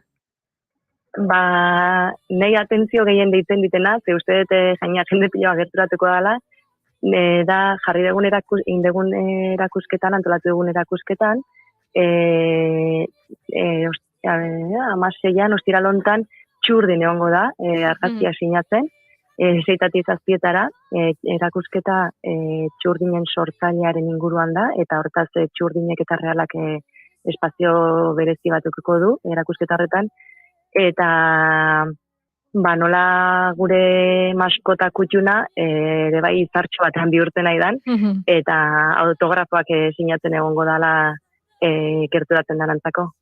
Nik aipatu behar dizuet, txurdini badio dela horrelako ez dakit amodioaz behin joan itzen medikuarenera, eta antopatu nuen txurdin froga fisikoak pasatzen, korrika bazituen ez dakit elektrokardiogramarako dena partxe guztiak jarrita, eta antxeari zen buru belarri kirola egiten emaitza onak lortzeko. Txurdin oso kirolaria da, oso forma honean mantentzen da, beti dago presbaloiakin da ronkatxoak iteko, eta txurdin bera ere bai, gure kulturan parte bihurtu da dagoeneko, eta horren bere espaziotxoa eskaini dio gure bai. Ainara ez izugu denbora gehiago lapurtuko, eskerrik asko gurean izateagatik eta Corner jaialdia aurkezteagatik, zorte ona opa dizuegu, geratzen diren egunetarako, eta datorrela hurrengo urtean berriro ere Corner jaialdia itzorduz beteta. Oso ondo, eskerrik asko zueri. Agur. Agur.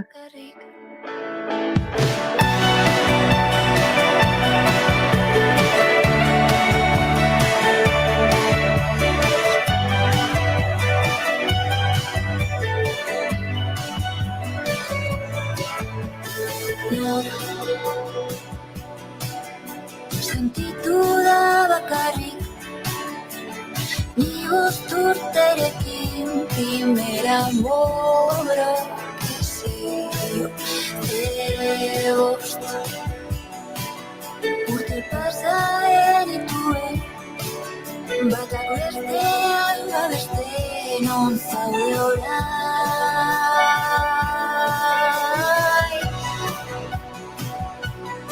Ies egin dut, eta ikusi dut, nirekin zatozen edo ez zatozen, babestu nuen denbora,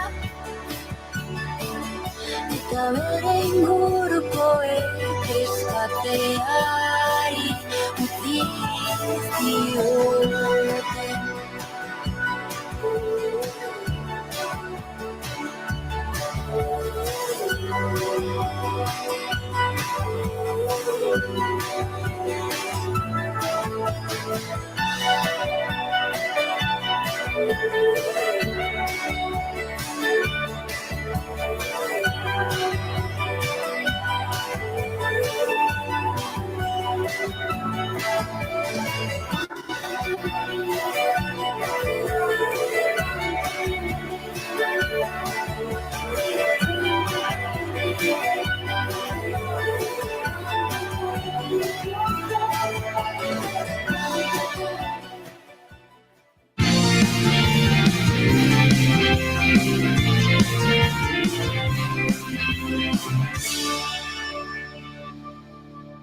Bigarrenak ez direlako beti okerragoak, bigarren kafea.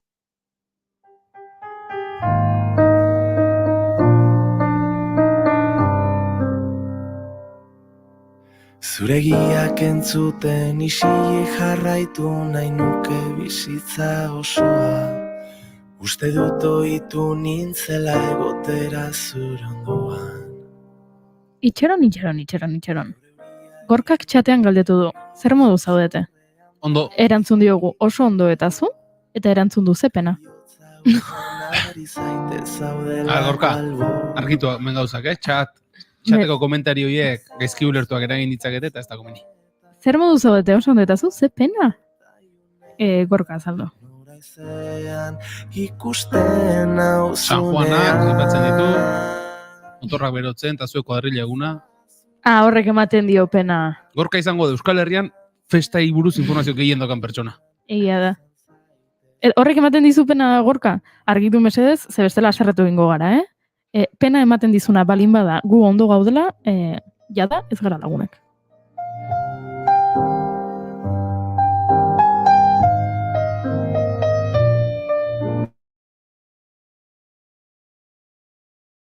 Terpean sartu ninduzun ta orain ez zauden ezotza sentitzen dut. Eta argitu bitartean, hurrengo gonbidatuak aurkeztu beharko ditugu.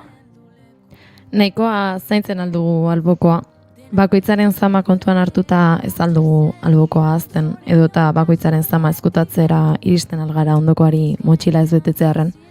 Gogorra izaten da gure motxilak askatzea edo pixka bat irekitzea albokoari barruko erakusteko. Baina batzuetan agian beharrezkoa izaten da hori. Nork daki noraino iritsi gaitezken albokoaren zama ez gaitzearren. Horren inguruan asko hausnartu eta gero, proiektu txiki batek argia ikusiko du datorren larun batean oi hartzunen. Mila urteetan, ta zalantzen elurretan, izan zaitez gauean nire izarra. Filmak eta telesaiak izango dira ziurrenik gehien kontsumitzen diren ikusentzunezkoak. Dokumentalak, albistegiak edo eta film laburrak ordea ez dira hain ezagunak izaten. Baina film askoren sortzaileek lehen lanak laburrak izaten dira. Unibertsitateetan edo lagun artean sortutakoak. Gazte askok izaten dute zuzendari, aktore edo eta gidoilari izateko ametsa, eta horretarako txikitik hasi behar izaten da. Naiz eta batzuetan ez den erraza izaten, baliabide edo proiektuetarako kide faltagatik. Iunetan, nora ezean ikusten nauzunean. Zainduna zazu mila urteetan, Proiektu batzuk ordea lortzen dute, bidea egitea, argia ikustea eta ondoren zabalpena egitea tokatzen da. Horrelako proiektuei zabalpena emateko asmotan sortu dute oi hartzunen metraiak film labur jaialdi txikia. Datorren larun batean landetxen arratsaldeko 6etan lau labur ikusteko aukera izango dute bertaratzen direnek. Errobi, isilpean, Aus eta Zama. But I won't feel blue like I always do, 'cause somewhere in the crowd there's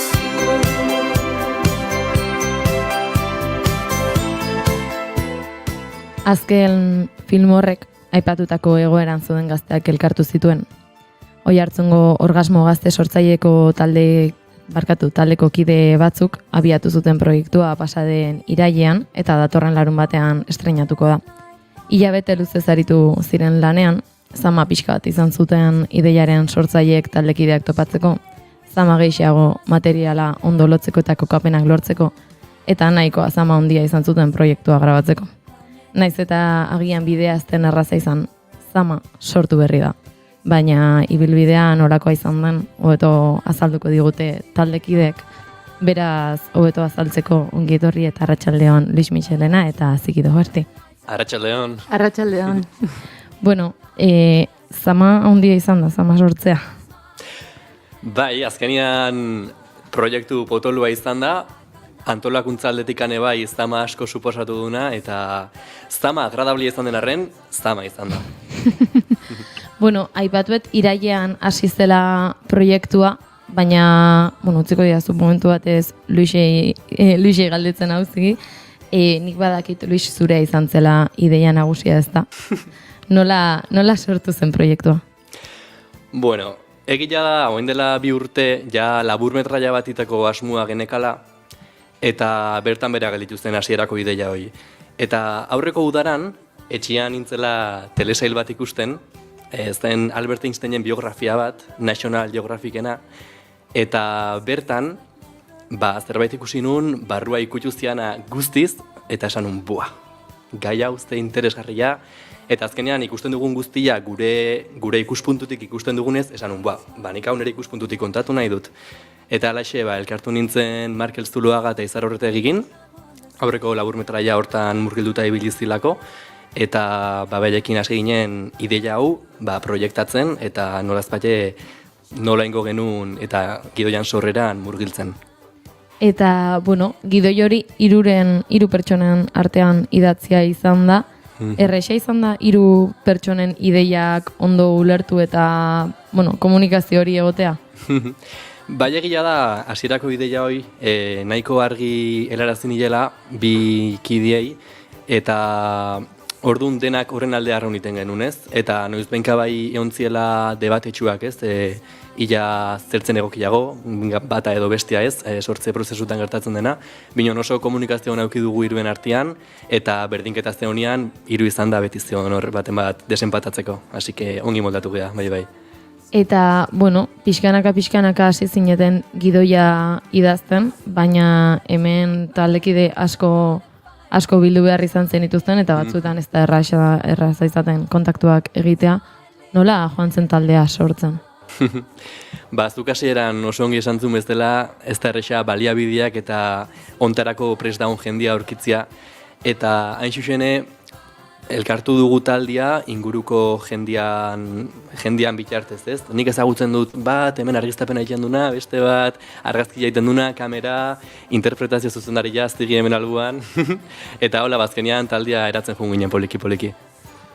Zure gana, suposatzen dut, ez? Luis iritsi zela zuri proposamena botatzera, nola iritsi zen zure gana proposamena hau?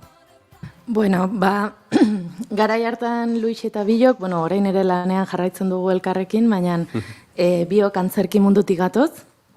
Eta, garai hartan, elkarrekin tablaratze bat prestatzen ari ginen Bilbo aldetik, eta alaxe arratsalde batian proposau zidan Zama proiektuaren parte izateko, eta ni eskertu besteik ez dakat iteko.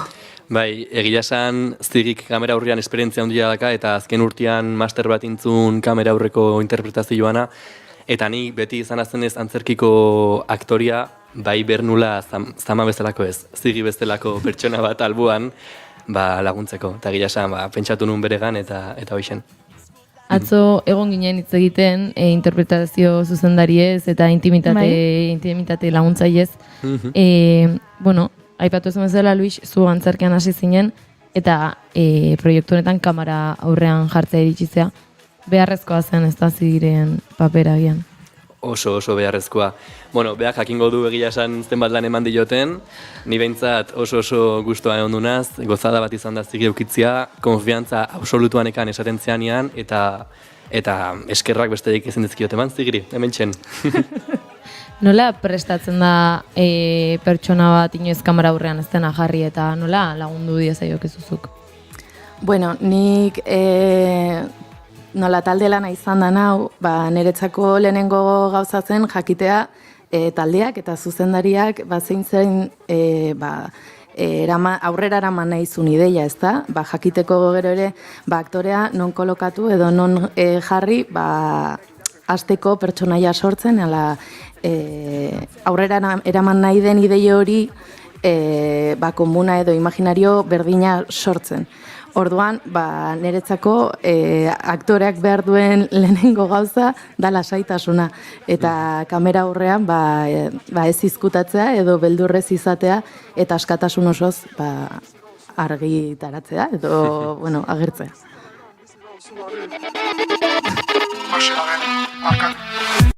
Bederatzi zenuen dela berriora nire poemengatik trukatu nahi nuke ketako engoz Bueno, hemen gabiltza prozesuan inguruan hitz egiten, baino kontatu beharko diguzu agian pixka bat laburmetraiak ze kontatzen duen, ez? Animatzen zea?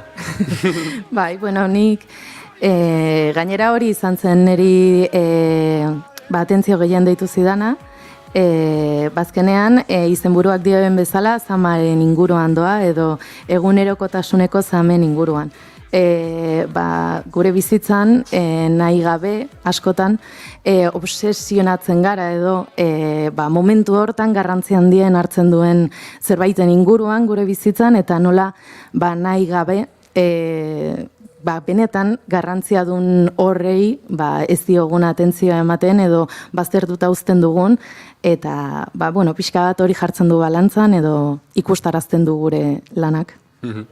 Bai, hain xuxen Xabin historia kontatzen du, laburmetraia honek, eta Xabi da musikari bat, kontserbatorioko frogak prestatzen ari dena, eta 60 egunetan burubelarri jarriko da, organua ongi tokata eta fuga pieza oso ondo jotzeko, eta ikusiko da pieza ondo jotzea edo ondo jotze bide hortan ze gauza guztan dituen atzian.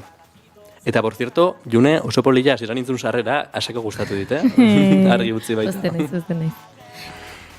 Bai hori, aipatu berri dezu ez, organoak paper handia du, eta esan daiteke agian beste protagonista bat bihurtu dela organoa lan honetan. Nola iristen da organoa sartzea proiektu honetan? Bueno, ni organista naz, 7 urtetatik handamakit organoa jotzen, egia da ez profesionalki, beti musika eskolatikan eta jo izan dudala, ez naiz meza bat jotzea iritsi. Eta bai irutzen zaitela dela imaginario oso berezi bat, ez? Jendeai etzaiona oso gertukoa egiten eliza, organua, eta laburmetraia honetan nahi nun pixka bat eukitzia organuan izaera hoi, ze azkenean organua da hori bai, eliza baten barruan, toki itxi bat, ez? Azkenean Xabi hor dago, bere buruan entzerratua, organoa bezain besteko horruak iteizkilo buruak, baina hor entzerratua, ez da elizatik ateratzen bere, ez da bere burutik ateratzen, ez? Eta, sarreran aipatu dut, batzuetan ere zaila izaten dela kokapenak, grabazioetarako kokapenak lortzea, nola grabatu duzu hau, organo bat grabatzeko tokia behar da? Oiartzunen justu grabatu nahiko genuen, herriko organoa bertan egonta, binon, landetxe aretua intziguten antzoki berria, marabilosua, oso pozik gaude, herritar denak. Binon, obrak iten aiztila, justo, elizan euntalako artesia aterazten, arrakala aterazten. Aiba. Bai, flipas. Eta, orduan, klaro, organuak berez garrantzia handia duz, bere garaian Pariseko eliza batian Augustia aberre, nik uste dutola dela, sinistu nazute. Ematen dune... Bale, oida, guk egingo dugu, ontzat emango dugu dena, eta, bale. Osea, que Oiartzungo organoa Paristik dator. Paristik datorren organoan naiz nik. Bai. Eta hain xuxen, orduan, ez genuen grabatu izan Oiartzungo elizan, ze organoa erretiratua dago. Eta orduan, ondoko herrian, horreta jun berri izan genuen, lastima hondi jakin. Behar izan, Jesus. Marka behar du. Hainbeste urtean egongo zen organoan inork mugitu ere egin gabe, behin okurrituko norbait horrelako zerbaiterako erabiltzea. Tira, horrela izaten dira gauzak. Hori ja, hola da. Eta, egia esan oso eskertuta gaude, horretako elizan zigutelako aukera organoa jotzeko, eta hortxe bilega baitare bi egunetan zehar. Eta beste kokapen batzuk ere ikusi daitezke filmean, ez da, zeri? Bai, bueno, egun askotan egon ginen Donostin, ere, hango pixu batean, bueno, Luisei esker ere lortu genuen bertako pixua, eta egon ginen denok sartuta, alde batera eta bestera, eta, bueno, kaletan zehar ere grabatu behar izan dugu egunen batean edo beste, eta bateip bat Oiartzunen bertan. Bertako inguru ezberdinetan, eta... Ibarrain parkian, Zarren Egoitzan... Zarren Egoitzan ere egia da. Hoxen.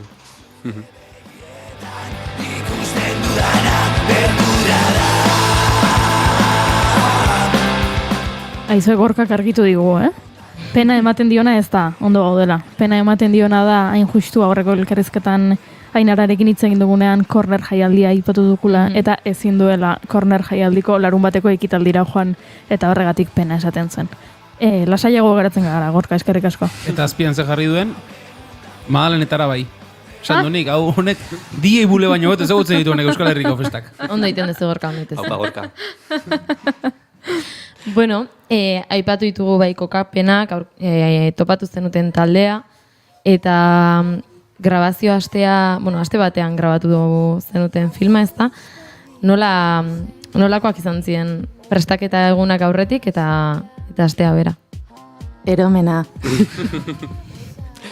Baina, bueno, nik uste batez ere preprodukzioan ongi lotu zuten ordutegi guztia, Luisek eta orduan erresa izan zen gero burutzea, eta, bueno, naiz eta batzutan korapilatzen diren grabaketak eta hori nahiko fideltasunez jarraitu genituen ordutegiak eta planteatu ziren kokapenak, eta, bueno, adaptatuz, ez da, baina, bueno, grabaketa ondo. Aurretik antzegoen lan guztiagatik.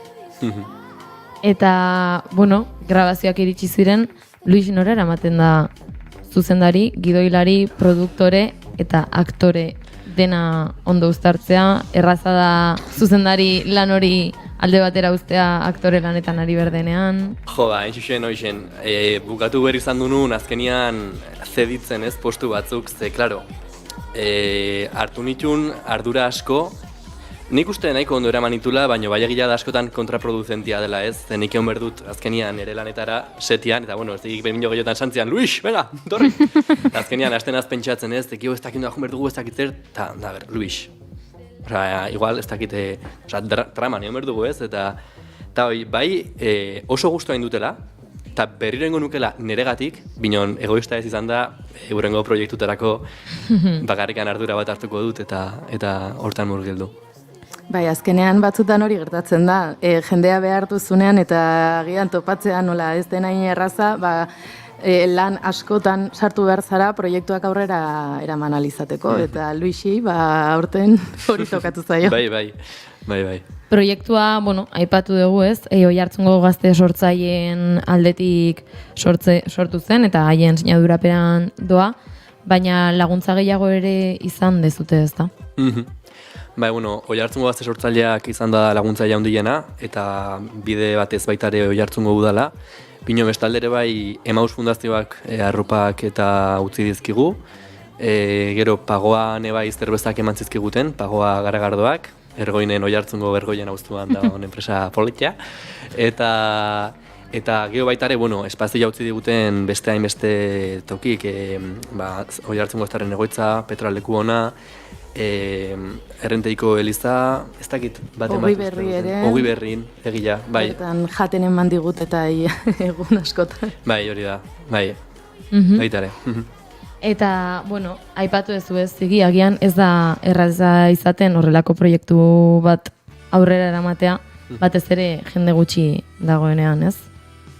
Bai, azkenean lan konpromesu handia eskatzen du horrelako proiektu bat aurrera eramatea eta beti ez da erreza konpromesu hori hartu dezakeen taldea osatzea. Azkenean, bai aktoren munduan edo artearen munduan askotan topatzen geha beste lanetan ere murgildu behar garela eta orduan ez daukazuen besteko disponibilidadea. Orduan,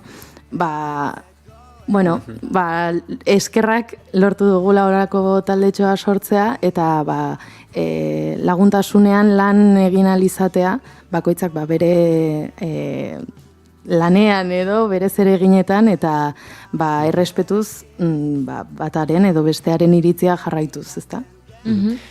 Eta, montu bat, bai, aipatu dezute, leno, draman kokatuko zenutela filma, eta aritu gera, bai organoa protagonista bat zela, Luis beste bat, baina beste pertsona bat ere egonda aktore lanetan.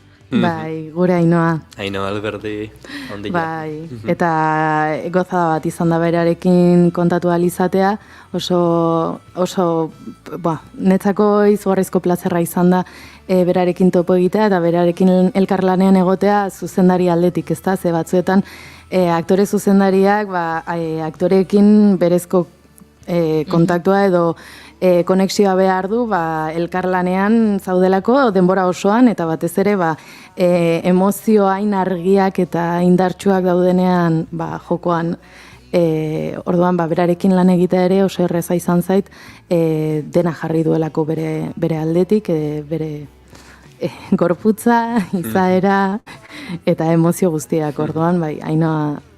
Ikuspuntua baita, justu eman zigun laburmetraian ikuspuntu oso potente bat zan genula, ostras, gaizkito laburmetraia. Baina, bueno, azkenian zuzendu genuen eta jarritu genuen aurrera baita.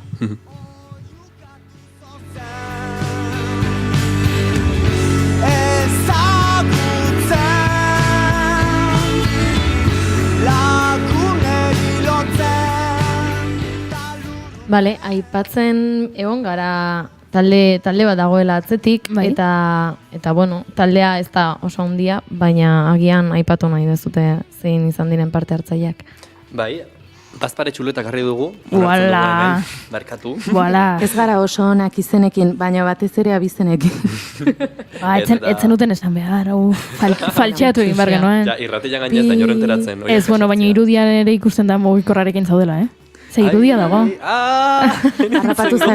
Harrapatu gaituzte, Luis. Kaka, bueno. Vale, bai, taldean eduki ditugu Amaia Bargallo, Esti Fernandez, Izar Horretegi, June Romatet, Markel Zuluaga, Marco Castillo, Nora Jauregi, Oiane Oiarzabal, Xabi Belaunzaran, Ziki, Dojerti, eta Sebastián Granda. Eta, bueno, baita ere aktore lanetan, Ainhoa Alberdi. Talde txikia, baina, proiektu aurrera teatzeko behar izan dezutena. Proiektua... WhatsApp talde baten jende gehiago eromena da, Así que, perfecto. Nahikoa. Gehiago ez. Nahikoa eromen egon da. Horregatik.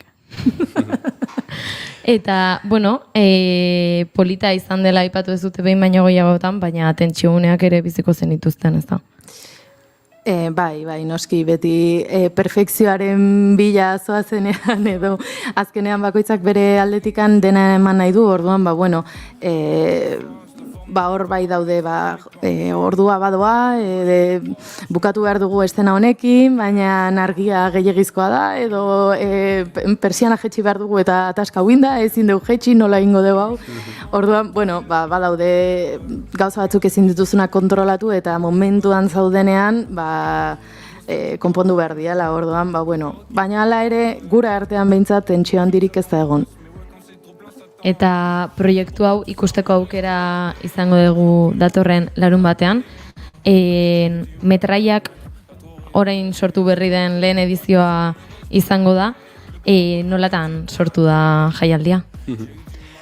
Azkenian pixka bat izan da, gure labur metraia sortze honen aitzakia bezala, ez?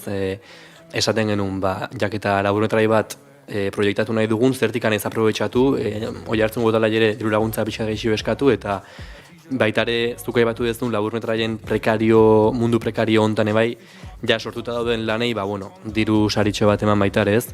Eta pixka gaitzaki hortan sortu zen ideia hau, eta hoxen, egongo da alde batetikan guk sortu dugun laburmetraia ikusgai, eta bestalde beste 3 film laburrengo dia baitare, hautatuak izan dira, ereki genuen deialdia, eta hoxe jaso ditugu hainbat laburmetrai.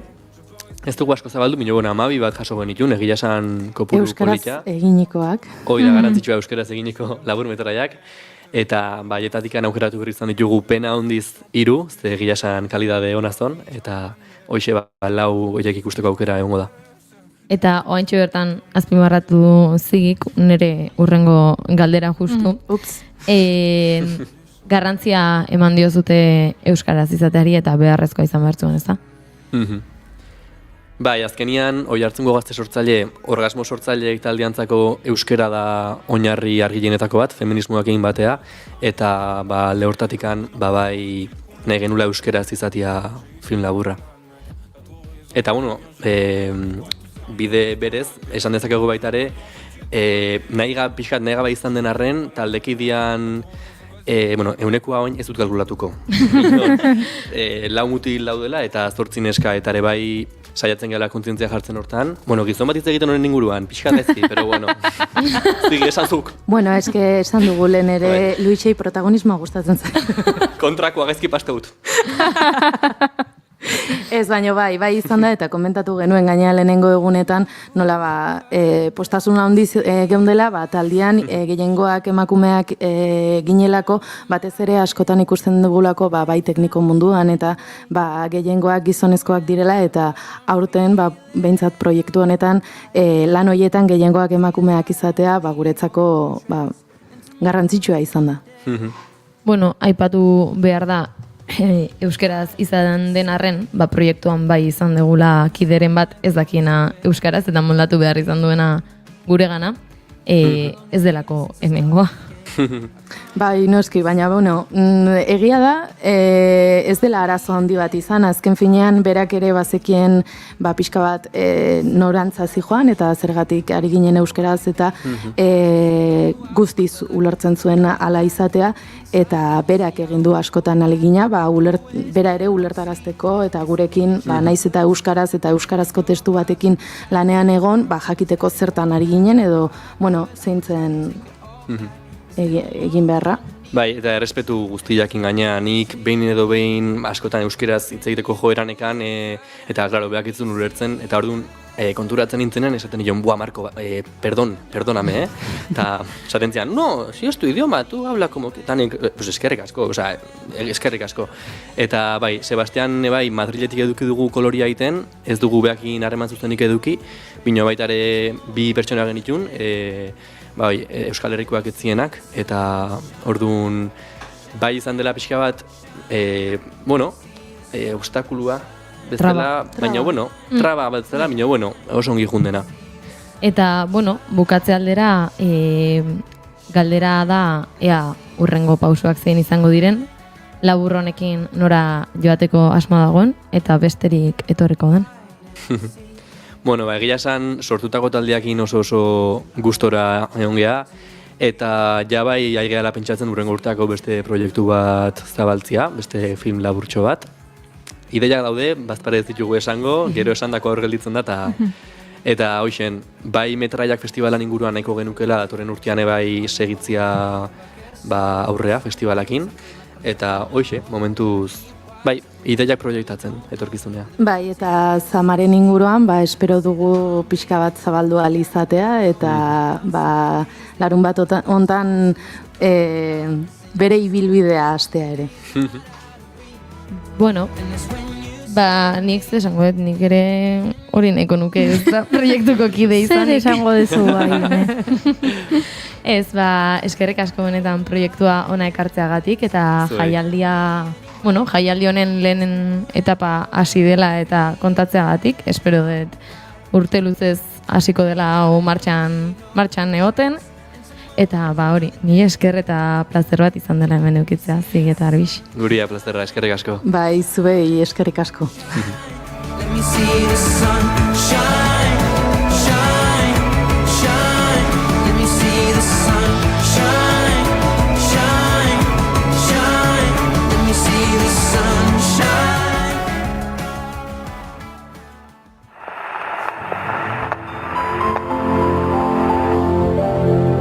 Engine hums and bitter dreams grow, heart locked in the Gran Torino. It beats a lonely rhythm. Gramofonoa. Estitzu Pinatxorekin. It beats a lonely rhythm all night long. It beats a lonely rhythm. zinema aipatu dugu, eta orain 7. arte gisa deituriko horretan, dituen urte guztiak oztopo izan gabe, Hollywoodeko izar izaten jarraitzen duen gizon bat. Gaur urteak betetzen ari delako baita ere Clint Eastwood, kantu honen egilea, eta hasierako zati honetan ahots urratu horrekin aditu duguna. Gran Torino pelikularako idatzitako abesti eder honetan Jamie Cullum laguntzarekin. Realign all the stars above my head. The warning signs travel far. I drink instead on my own. Know how I've known. Jada entzun gai duzue gramofonoaren azken saioa. Gure webgunean eta podcast plataformetan. Through Gran Torino. Whistling another tired song.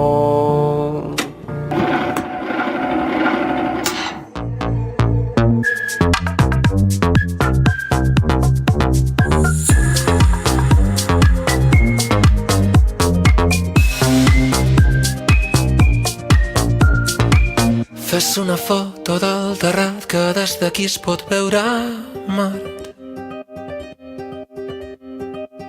La roba estesa al meu agost, un camp d'espigues i cargols. Esperarem que passi el fred i sota l'arbre parlarem. Gustora egon gora gaur gure konbidatuekin hizketan, baina arratsaldeko 6 gainean ditugu eta agur esan bar diogu bigarren kafeari. Agur. Agur bigarren kafea. Agur. Bigarren kafeari bakarrik esango diogu agur. Bai, bakarrik bigarren kafeari. Ez baina agur ez bihar arte. Agur, bihar arte bigarren kafea. Hori da, que polita. Amb les butxaques a les mans caminarem els passos. Eta ze polita den butxakas hitza, Esmorzarem pan bolitzat. Hori, bihar arte gure entzule guztiei, baina hemen izango gara bihar egunero bezala, naiz irratzian, arratsaldeko 4:05, naiz eta Junek dioen bera ez dela egongo. Sentitzen dugu, June, zuregatik. Julen, zertzara egongo ez da ere?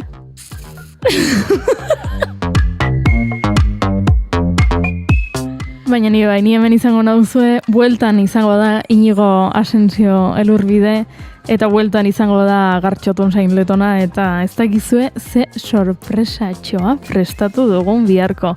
Beraz, esan bezala, egonadi naiz irratian arratsaldeko 4:05, bigarren kafea. Lehenengo kafea esnatzeko eta bigarrena gozatzeko. El meu secret subtitulat, camins d'arròs, camins de blat. Esperarem que baixi el sol i sota l'arbre parlarem del temps. Un bioritme elemental, un tros de vida artificial. Els astronautes volen baix, els núvols passen com qui no diu res. Amb les butxaques a les mans caminarem els passos d'altres peus. Esmorzarem pa amb oli i sal, ho vestirem amb unes copes de vi.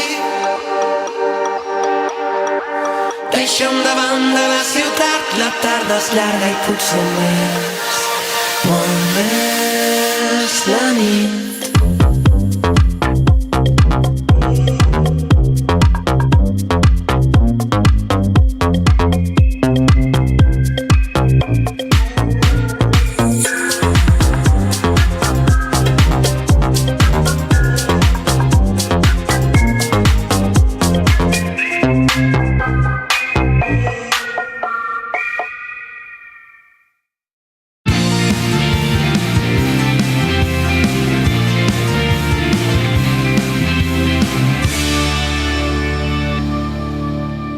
Keep calm and bigarren kafea.